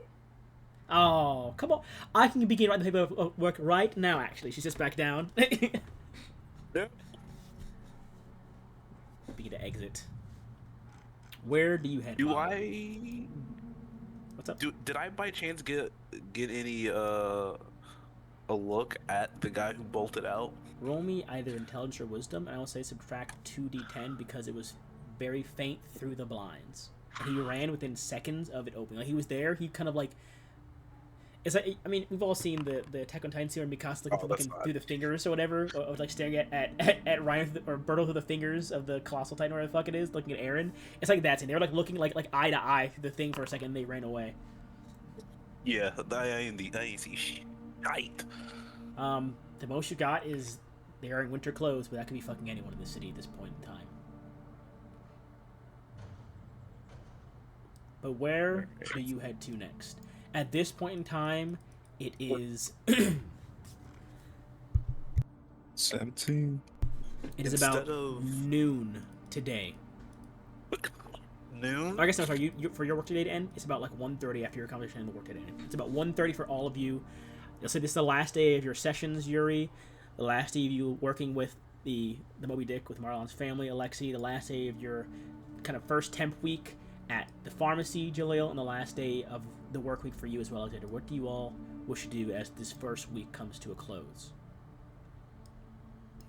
I am going to. I'm not going to go straight home yet. I'm going to try and see if I can pick up a tail again. I'm just going to go to. What would be like the more.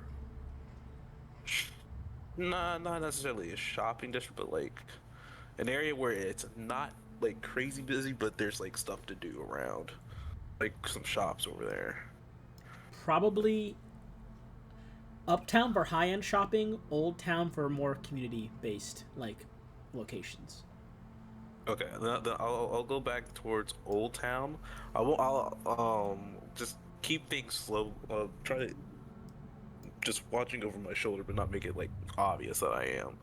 Okay. What about you, Jaleel? Where are you heading to? How much did I make for the week? 60 for the week. If you bought, you were given For one the tonic week? you were given one tonic for free. That's like $600, dude. Yeah, that's a lot. You were given one tonic for free, and he was offering you 15 cards for another tonic, as opposed to paying the 20 for another one. Okay. So if you wanted to have 2 tonics from Dr. Bixby, it would be you'd be getting 45 cards instead of 60 for the week. Yeah, I think that's what I did. Okay. I took off 15. And where do you head after this?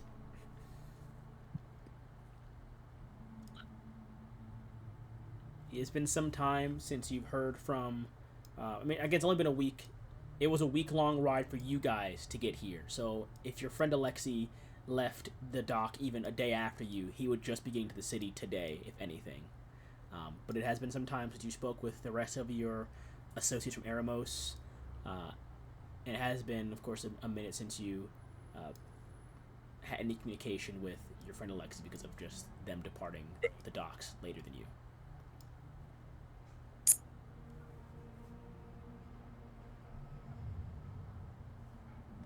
I will go to, I think, Uptown. Uptown? Or is it Old Town? So where should I head to right now? Where's Darwin at? Awase, he's in Old Town. Oh, okay, then yeah, I guess I'd head back down towards Old Town. Everyone is heading to Old Town today, apparently. What about you, Alexandra? After your work week comes to a close, where would you head to? I'll put Cosmina on the map. But A she's not actually bar. here. I would relax a bit. Okay. Should put Cosmina here and then hide her character as well, just so I know she's there. There we go. Okay, there's plenty of bars in the downtown areas. I'll leave you around downtown. Alexi, and yeah, Alexi, where would you head to after the week comes to a close? Well, I guess I know where you probably are heading back to, most likely Yuri's place. Mm-hmm.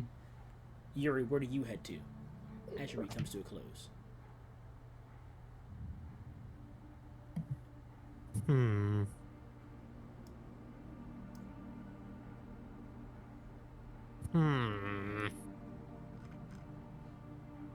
Okay, fucking villager. I'm gonna put you at home by default, but The homes remind me Yeah. of Steel of Katarina. Yeah, I'll just go home. Marlon and Jaleel, roll me a D100, please. Yuri, you arrive home to Alexi kind of waiting on the front porch. That's within. Okay. In all of this time, you have not found anywhere else you could possibly stay.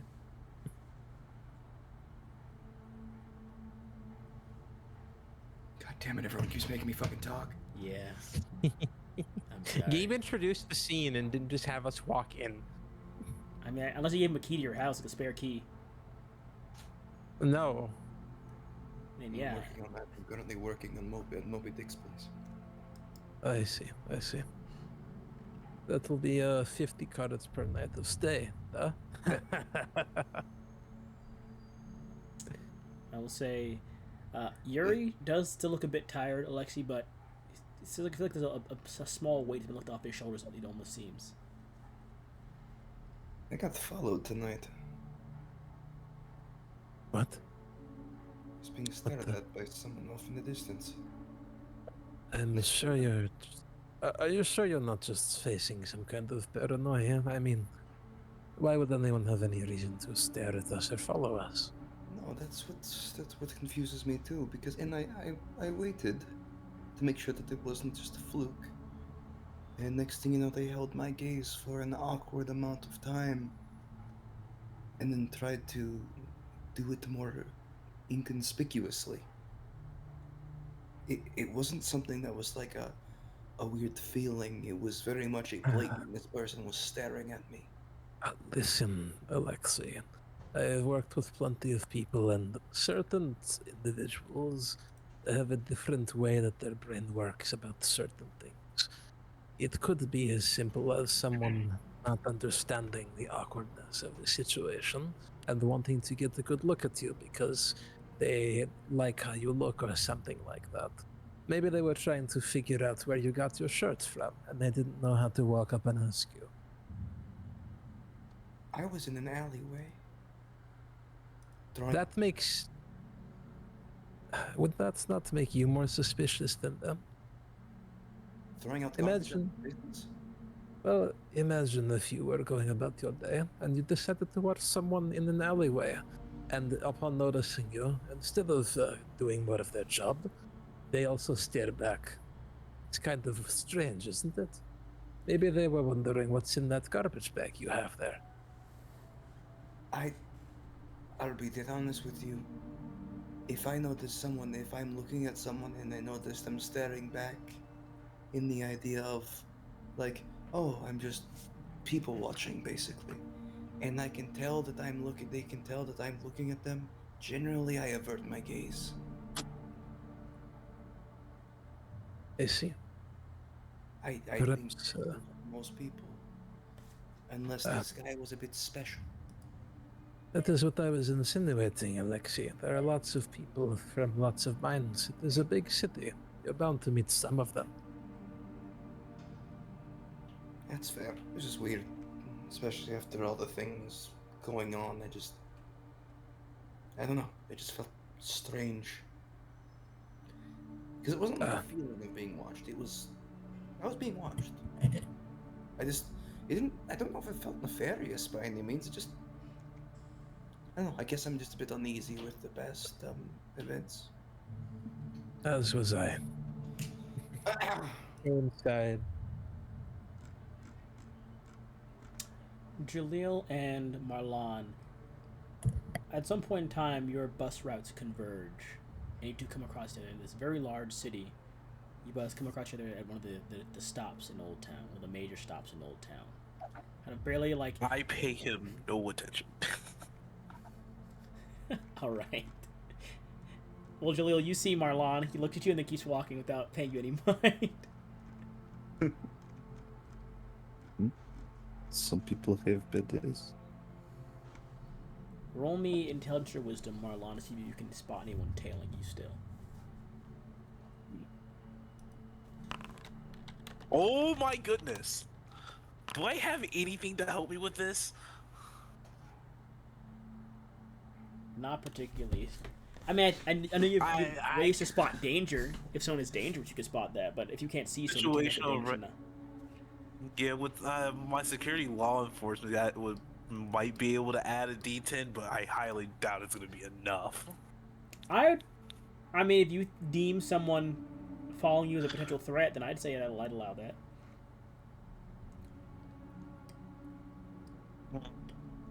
You know, they would like because the awareness one is awareness, particularly for things that you can see. The law enforcement thing is just for the general thought of spotting things like that. So you can indeed add a D10 to that. Yeah. He's still not gonna add much.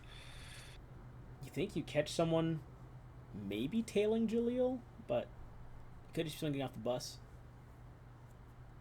So, I mean, it's a big station after all. Look for like some random stand. Watch over towards him for a bit. See if I can spot him. You try and find that same person you're looking at before, and you can't see them anymore. And in the process of you finding somewhere to post up, they had like vanished like that almost. Hmm. Blink of an eye.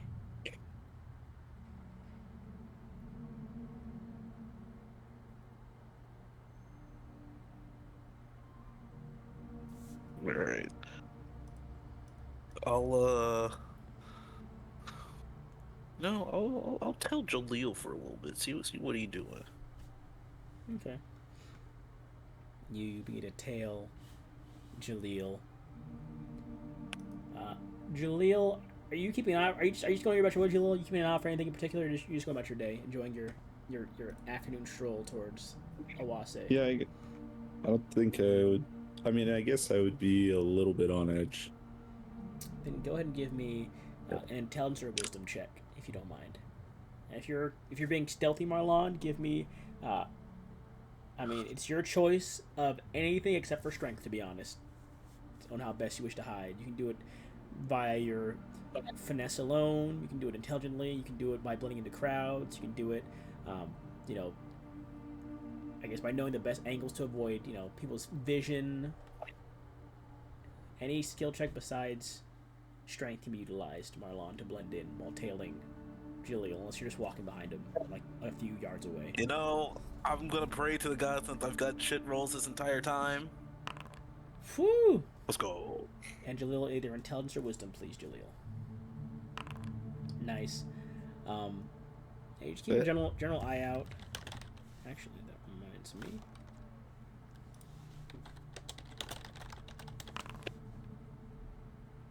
Okay. Just keep a general eye out. You don't see anyone tailing you at all, Jaleel. You're pretty good. General. Yeah, general vibe. I mean, you're just in Old Town. You're just walking the city streets. Put you about here. You come across the small market where you've encountered Darnawase before. Marlon, you see Jaleel walk like a small backyard bazaar almost in one of these small like side streets. As you arrive, Jaleel, as normal, people are selling things, peddling wares in the alley. What was it in the past? I was supposed to just sit down at a table. Typically, yeah. Or you'd ask. So I'd talk to him a couple times. Yeah, or I'd go up. It's not like he's a very boisterous man. He doesn't have any problem making his presence known if need be. When you first encountered him, he sat down at you almost immediately. Yeah, I'll go sit down at a table and I'll like move in my hand one of those coins that I had. So eventually someone walks over and sits down and goes, "You looking to buy something, friend?" Just like, what is this from here exactly? I see a customer. Just waiting here.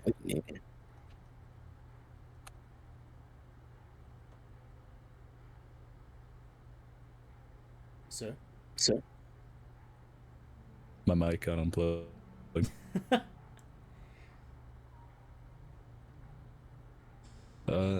In the manner of speaking, yes. I'm here to exchange, perhaps is a better term.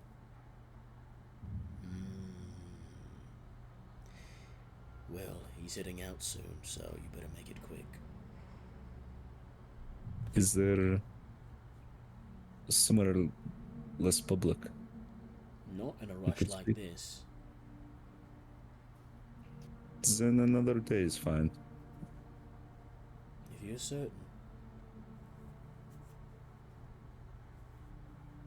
I'll put the coin back in my pocket, and Were you holding it out? Was it in public, the coin, or was it like you just hit it I on the just table? had it in my hand. Like, I don't know if I'd be, Was like, it easily visible, or was it something like more concealed, like underneath the table kind of thing?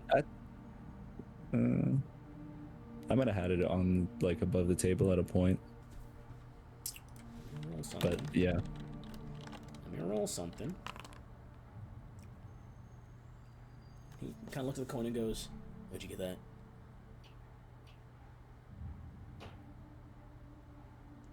It's came from Hermos. Is that part of the exchange? No, just to keep safe. And I put it in my jacket. If you want to give a distributor for said items, I might be able to get you a private space with him before he leaves. Oh. Real quick though.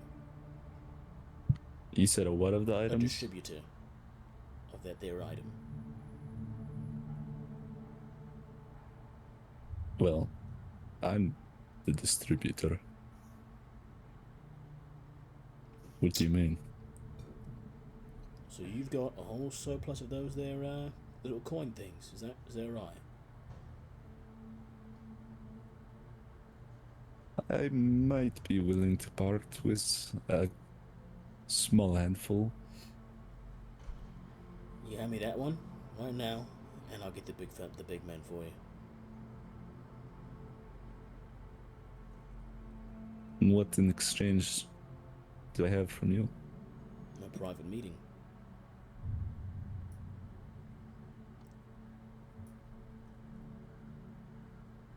You can tell him it is Jalil.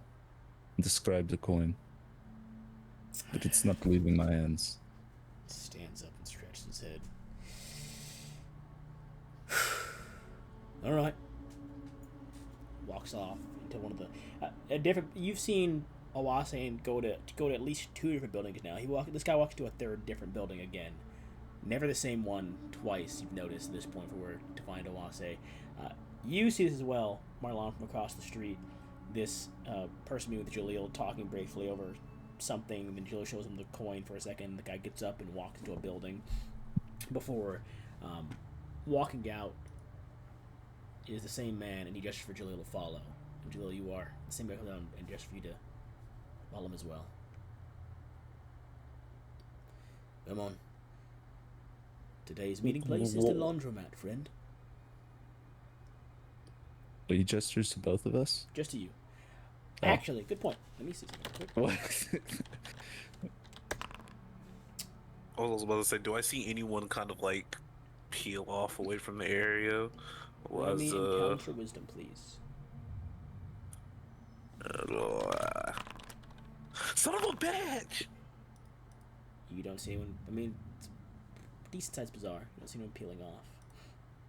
But additionally, maybe good news for you, no one seems to have spotted you yet either. They enter this laundromat type building, and you find Darna Wase standing there, briefcase in hand right now, wearing the large furred coat. And he goes, "Ah, Jalil, old friend. A new friend, whatever you want to call it. I'm in a rush, man. I'm in a rush. You know, I've got places to be, people to sell off, in the informational sense, of course. What do you need?" That is interesting. It's the same reason I come to see you. I'll give you about 10 minutes of my time, Jill. I'm in a big hurry. Very big deals to make. 10 is generous for you. But and because it is you, and I was told of this peculiar coin you have, interest is peaked. So let's talk. As he's saying that, I pull out the coin and flip it over to him. He kind of gets it in the air. Now, what pretty gem is this? You see him pull like a small, looking spike out of his pocket and begin to zoom in on it. Much like a gem appraiser would. Gold and some sort of glass, it looks like. This is beautiful. And he flips it back to you. And this might coin not- is your bartering piece? It's. I'm not. These things I have, it's. The only riches I have, really. I'm not a wealthy man. But. The coin itself is, sure, valuable. More so where it is from. And Eremos. My little dove told me you were an Eremos. He gestures to the man he was talking to.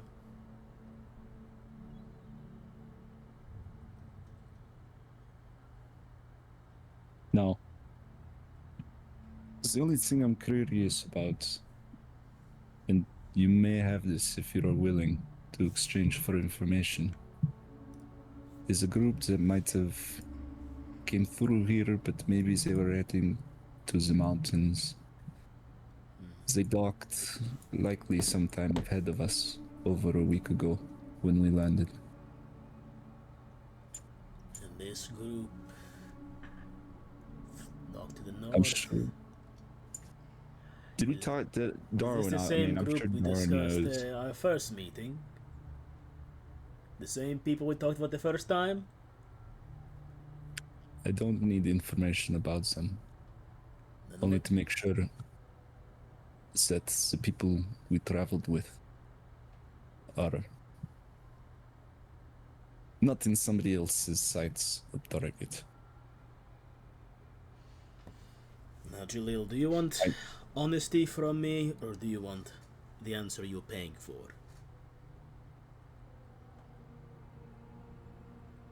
I would take your honesty. He puts his hand out for the coin. I hand it over to him. Puts it in the pocket. You are in the sights of some very big fish, my friend.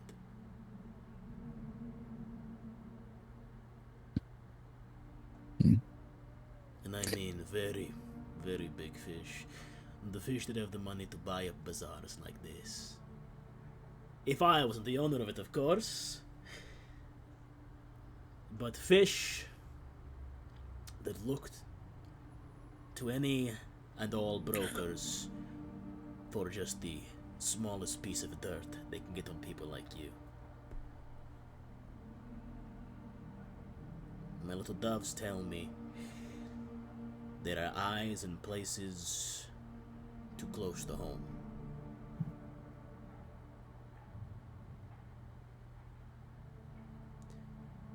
You should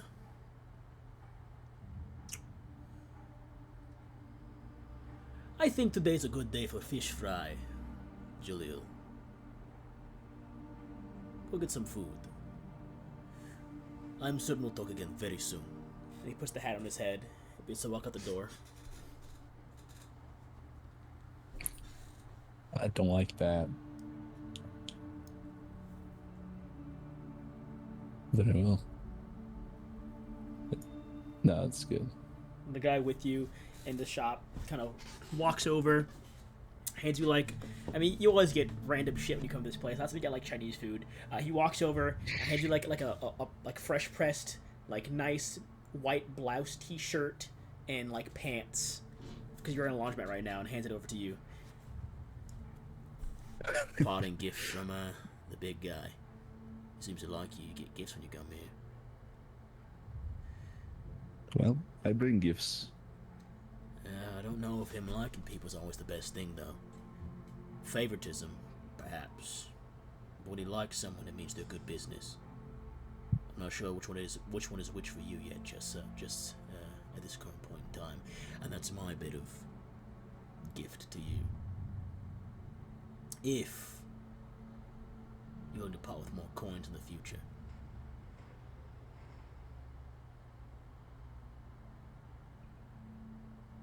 If isn't the question. Isn't a question. I mean, I'm no information broker, but having a little dove in your ear wouldn't be so bad at every now and again, now would it? Darwin, I don't think, has a. These coins, I believe, are more valuable than they seem.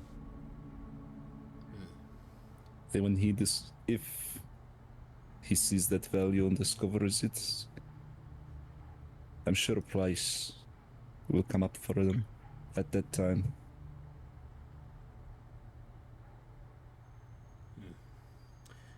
Well, it was a pleasure meeting you, Jaleel.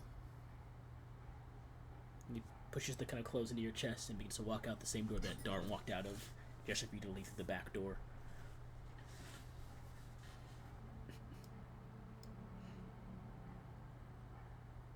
Jaleel's super sketched out now. We're gonna not end yet. End around like 9:45 today, just because I want to wrap all this stuff going on first. Jaleel, you exit the building you were in. Marlon, you see this now. Jaleel exits this building he entered with looks like some packaged clothes in his hand and a slightly perturbed look on his face. Do I see Marlon? Can I make another check now that I'm all? Yes, you may. And Marlon, I need you to roll one more check to see how well you can hide. It has been some at the time. point, I seeing him come out, I would have turned around and started walking off. Stealthily or just walking off? Just walking off. I'd say you'd catch Marlon. Marlon's not a hard guy to catch a glimpse of. He's a very large man.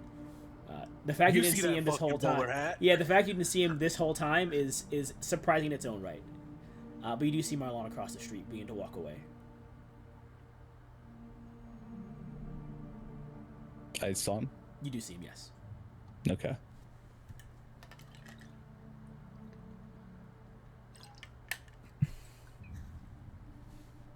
So what do you do with that information, Jaleel? What time is it? About 4:30 Say that now. correct? Yeah. Okay. I'm gonna walk after Marlon, but not make a big scene about it, you know. Okay. But I'm not trying to hide. I'm just trying to catch up to him. Okay, I'd say for about 5 minutes of walking, Marlon, you and Jaleel are walking side by side at this point in time.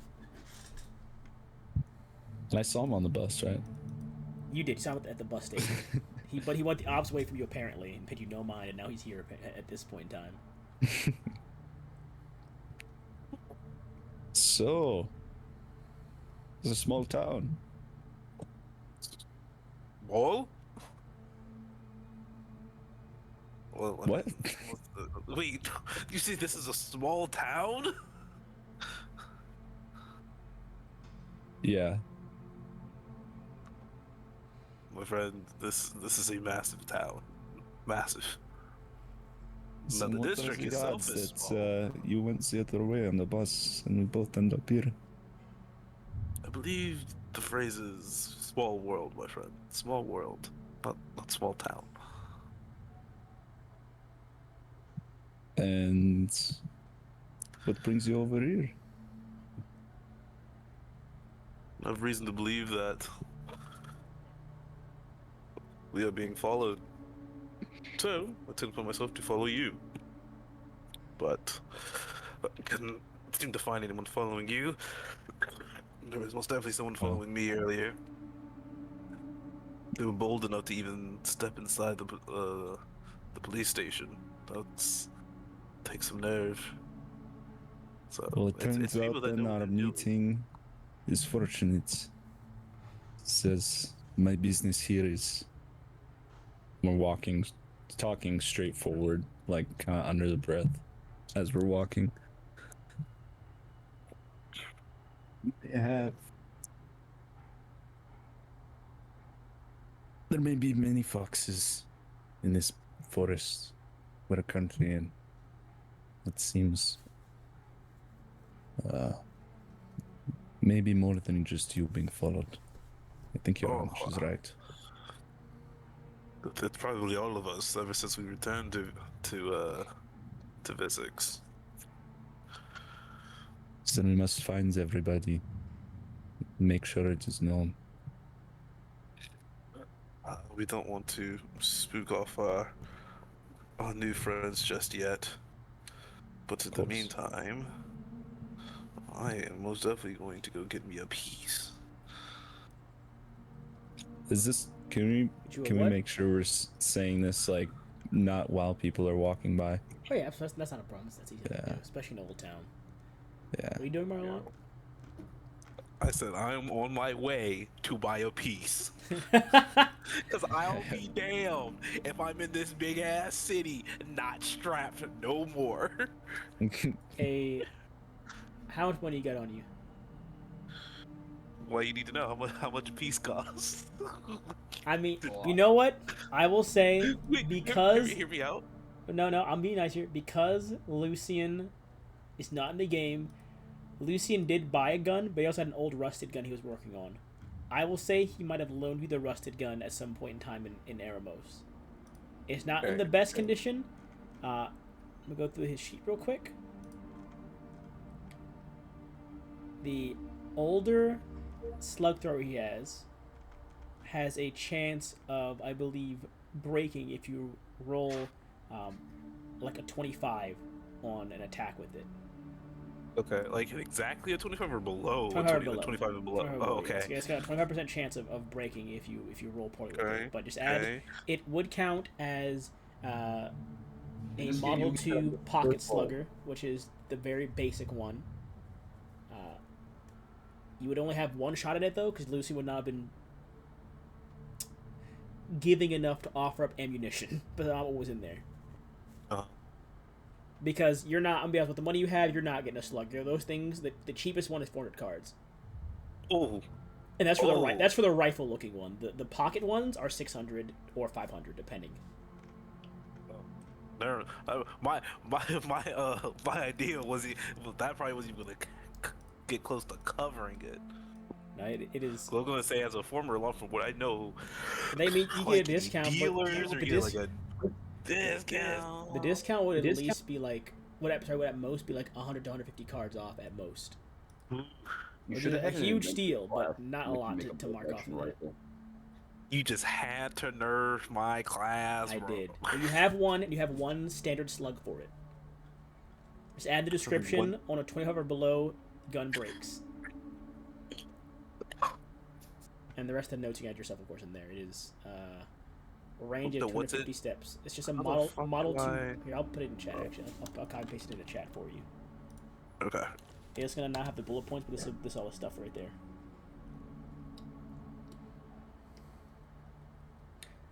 But where do you two head at this point in time before I jump back to someone else? I'll go I help think out we should at the split diner. up. The diner? And I'm not gonna make anything seem. is everybody gonna go to the diner? That is up to everyone else, I suppose. Would you all like to meet Yeah, at that's some true. point in I don't time think- I today? don't know if Would a they- call be put out to everyone to meet? Oh yeah, I guess we could call them if we had their. You have it I there. don't know You've if you're- had the number since you guys got back from Balloon Fast. That's how you guys met up the first time when you guys went to the Okay. Sky Cart. So would you all care to meet Then, at the yeah. diner by any chance? Yeah, fine. Yuri, Yeah, I guess. Alexandra, Everyone wants to meet up for some reason. I don't think we should meet at the diner from what Dawson said, but we have to. and say about 6 Darwin, p.m. Say 6:20. You all meet at Moby Dick's. You and I'll say Marlon and Julie have been here for at least like an hour. We're supposed to get here, but everyone already arrived just so this time I to gotta get pick to set. something up real quick. You're good. We'll be ending in about no later than 10. I know I said 9:45, but because of the last scene, it took a bit That's longer. the go soon, Holmes. I know, I got you. I got you. I'm sorry. You'll meet at the diner. What do you discuss, if anything? As you all were called here to meet by, I'm guessing, either Marlon or Jaleel.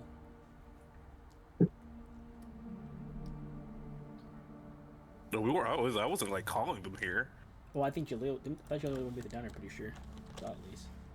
Am I tripping? Yeah. Damn, I'm tweaking. By the way, this is the date for everyone. This is the date for everyone, just so everyone knows. end of the week. Cause like I'm not gonna tell anyone about them possibly getting followed yet. Oh, in that case, I will send all you guys back home. Get out of here. Scram, all of you.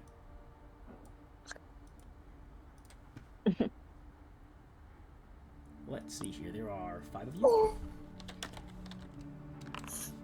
Oh boy.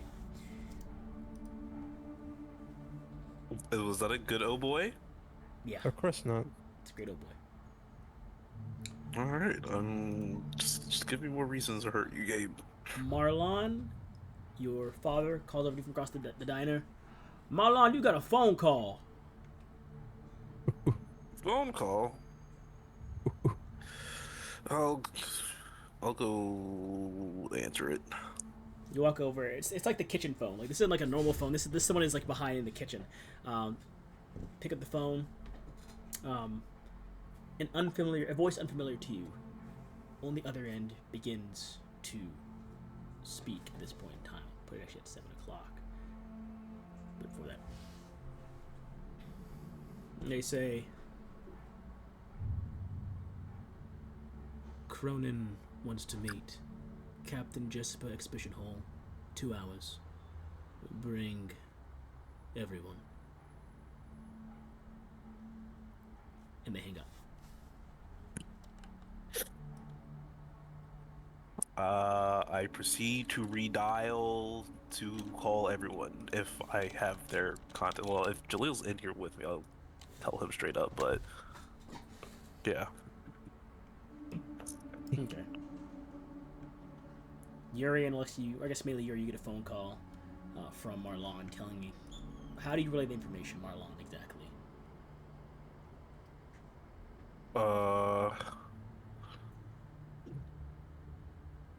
I'll tell them apparently one of Vincent's men has contacted me. They apparently want to meet at the Captain Jesper Exhibition Hall in 2 hours. Be there. They apparently want everyone there. I'm assuming with just our group would be everyone. All right. So this is a group call. So Alexander, you're also on the line. Alexander, you get the call as well on the same line as the both Yuri and Marlon. Wait, what? Vincent? Yeah, look in the chat. You get that. This is the phone call that Marlon just got while within the Moby Dick. You got a phone call all in there.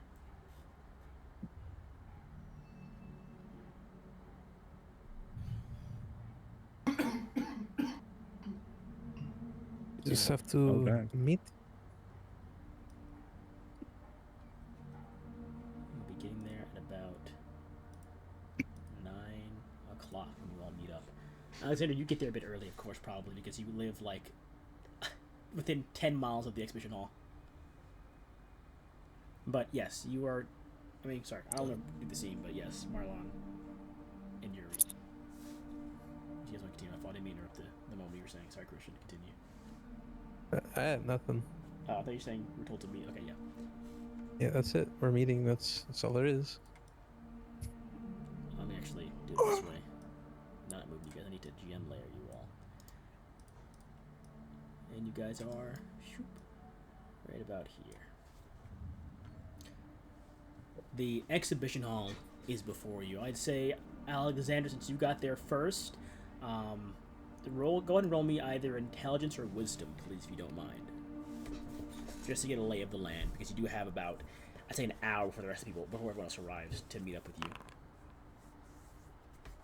Okay, and I will say give me one more for the second hour, because everyone as they arrive, you take one more last scan around, just because. Okay.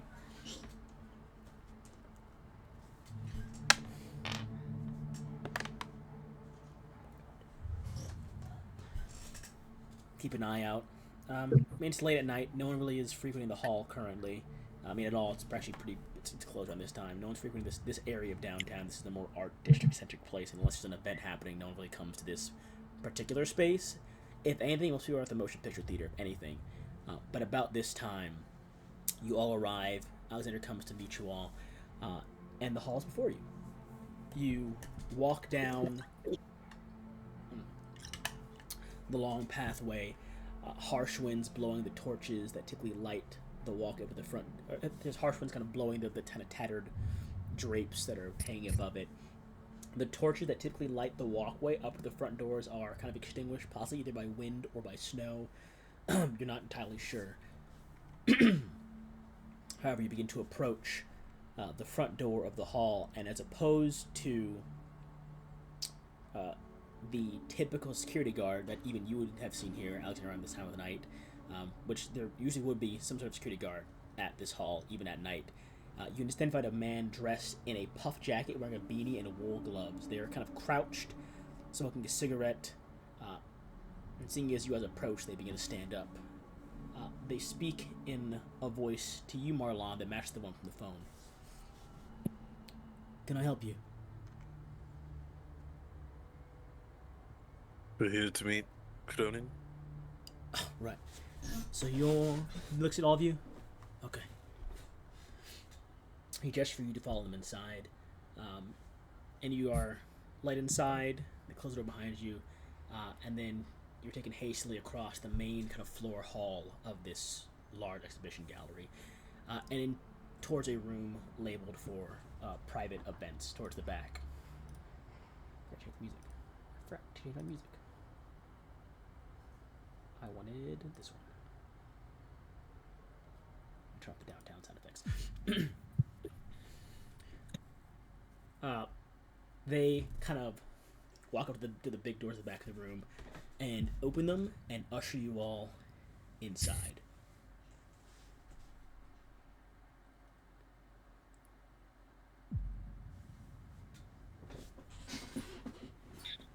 You guys kind of begin to filter in. Is there an What's up? Is there an area where there's like maybe like a cross path or like a different way around somewhere?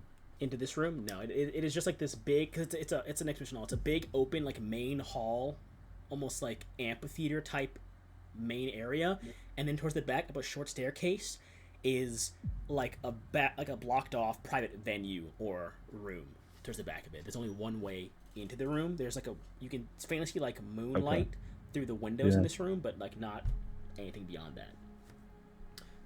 And as you all kind of enter. Within the room, you see nothing but darkness. There is a dim sliver of moonlight from the overhead skylight, providing the faintest bit of illumination in the center. The large bay window on one end is fully covered by large curtains that have been drawn closed. The door kind of closes behind you all as the escort kind of closes them, and you hear them outside being told to walk away, not following you inside. Footsteps begin to echo in the room as someone kind of begins to walk toward the center of where this skylight light is shining down. You hear the kind of flick of a lighter, and watch as a small flame trails up from the waist of a person holding it and ignites the end of a cigar. The person kind of finally standing fully into the light. You see a long fur-lined jacket, fingers adorned with many rings, and a satisfied faint grin on their face of someone that is not Vincent. And immediately, the face registers to you, Jaleel, as being Darwin. Oh. Clearly, I'm not Cronin. I am someone far, far greater. Good to see all of you tonight. You look good. You look good, Jaleel.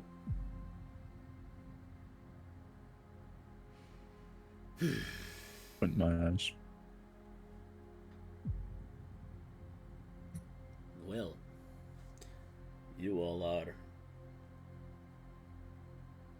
quite the sight to behold, if I'm being honest. Pleasure. The name is, Darwin Owase. I am a broker of sorts. And I am the one who obviously called you here, as you can probably assume by this point on. There is no Cronin here at all, if I'm being honest. DM. Yeah. Is there anyone else here other than him and the other guy that... Roll me intelligence or wisdom, please. These intelligent wisdom. It's just to looking over perceive the at them surroundings. today. It's to perceive the And I've surroundings. done shit on all of them. Ooh, 68, 68. Like Okay. that. Good, good, good. Could I? Could I roll situational awareness with Yes, you that as may. well? You may indeed add situational awareness. That well it didn't help. Hey, 69. Nice. I'll take it. There's no one else in this room besides Darwin. However, I'll say adding in your situational awareness to this check, you do see he faintly has his hand just beneath his coat, just in case, and you can assume what's there. Okay. Okay. Excuse me.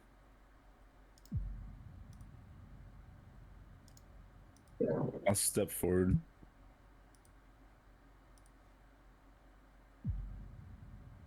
Darwin, this is poor venue for a fish fry.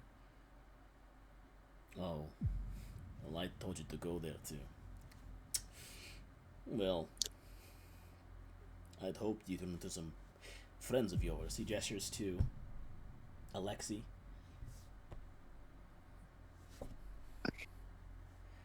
As in me? Yeah, just to you. Oh. Knew that they worked there. Was hoping they'd be there to tell you what occurred to them over the week. They did mention to you. Very big fish. What happened? They were the fuckers watching me. Oh. So it was your guys that were watching me. My little doves were trailing you, yes. But don't point fingers at me for doing it for any reasons beyond what Jalil can believe to be the obvious. He knows how I operate, what I work for, and what I'm loyal to.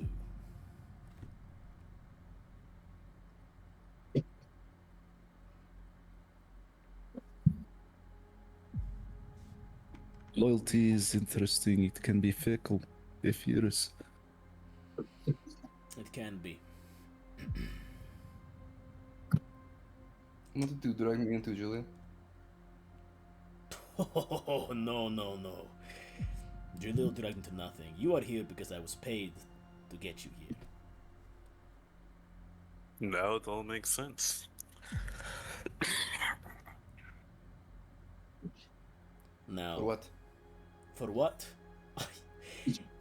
If you want to know, you have to pay. Now, time is money, and I have a lot of it, but you do not. So I'll keep it brief. If you want to make a transaction, if you were to pay a premium price, I have information that may be to your immediate benefit. Me looking at my 47 cards total. As I am literally a fisherman. He's talking to all of you in the room currently. Yeah. You all are no longer as inconspicuous as you'd like to be, so this is no time to play coy. If you wanted to talk, now would be the best time to speak up and offer, payment, Whoa. anything you'd like, really. You don't have to pay me, of course. But I Oh, can see a man jeez. yourself isn't always attracted to money. Oh no, I am. What is it you really want? There is nothing about me that is honorable. I'm offering you a premium price for information, seeing as you are a valued commodity in some circles now. I am offering you the chance to prove that value to me in a way that might benefit both of us. I've already been paid to bring you here, so I have no more stake in what happens from this point forward.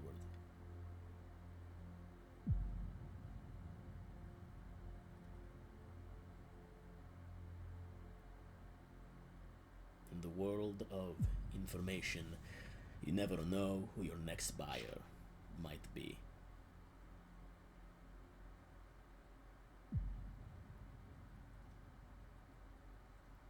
Mm,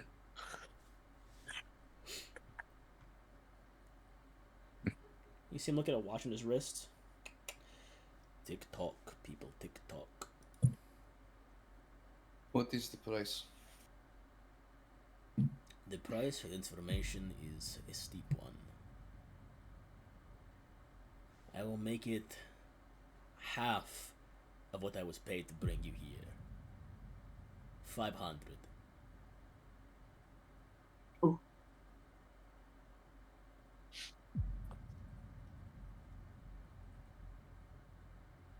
A very steep price. And I would say I'm sorry, but I am not. I was paid to do this. If you want to be worth at least half of what I was paid to do, that is the price that I'm putting forth. I need, since Yuri is not talking, I'd like Yuri to roll me either intelligence or wisdom, please.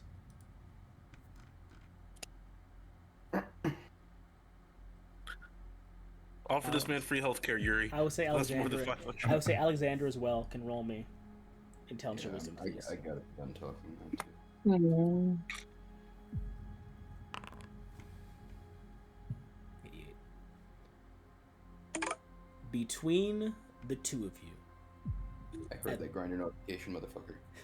between the two of you at this point in time, you faintly hear a lot of footfalls rushing across carpeted floors toward the door behind you guys.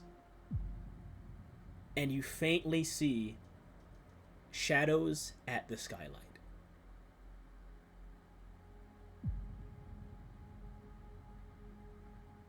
it was always a setup.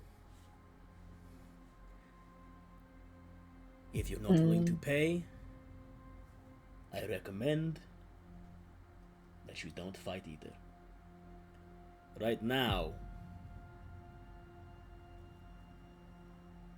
it's only assumed that you're involved with something really big.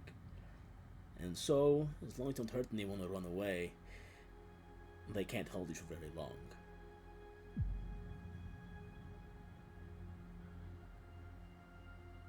I'll walk up and hand him 5 of those coins, and with he had a gold one, but there were glass ones as well. He takes the coins. Continue. If you know anything about this story, these things, these people, these families, these will go farther than cards.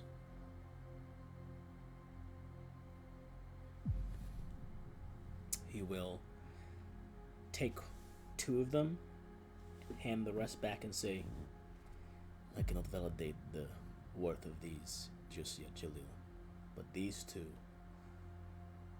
will give you a very, very big helping hand in what's to come. And I am loyal to money, so you can trust these words. And as he says that, the doors burst open and the skylight shatters as PSOs adorned in body armor come rappelling or sprinting in. A trap laid out just for you all having been sprung. And that Wait, PSOs? Yes, indeed. Please. And My brother's a PSO. That's where we end tonight's session. Thank God I have a connect, because if we're being set up right now, holy shit. Yes, we are, and I also do have a connection. My brother is a PSO. I see, I told y'all, should have snitched on Vincent when we had the chance. My disconnection is that I'm genuinely deranged and doing this more for the moon than anything else.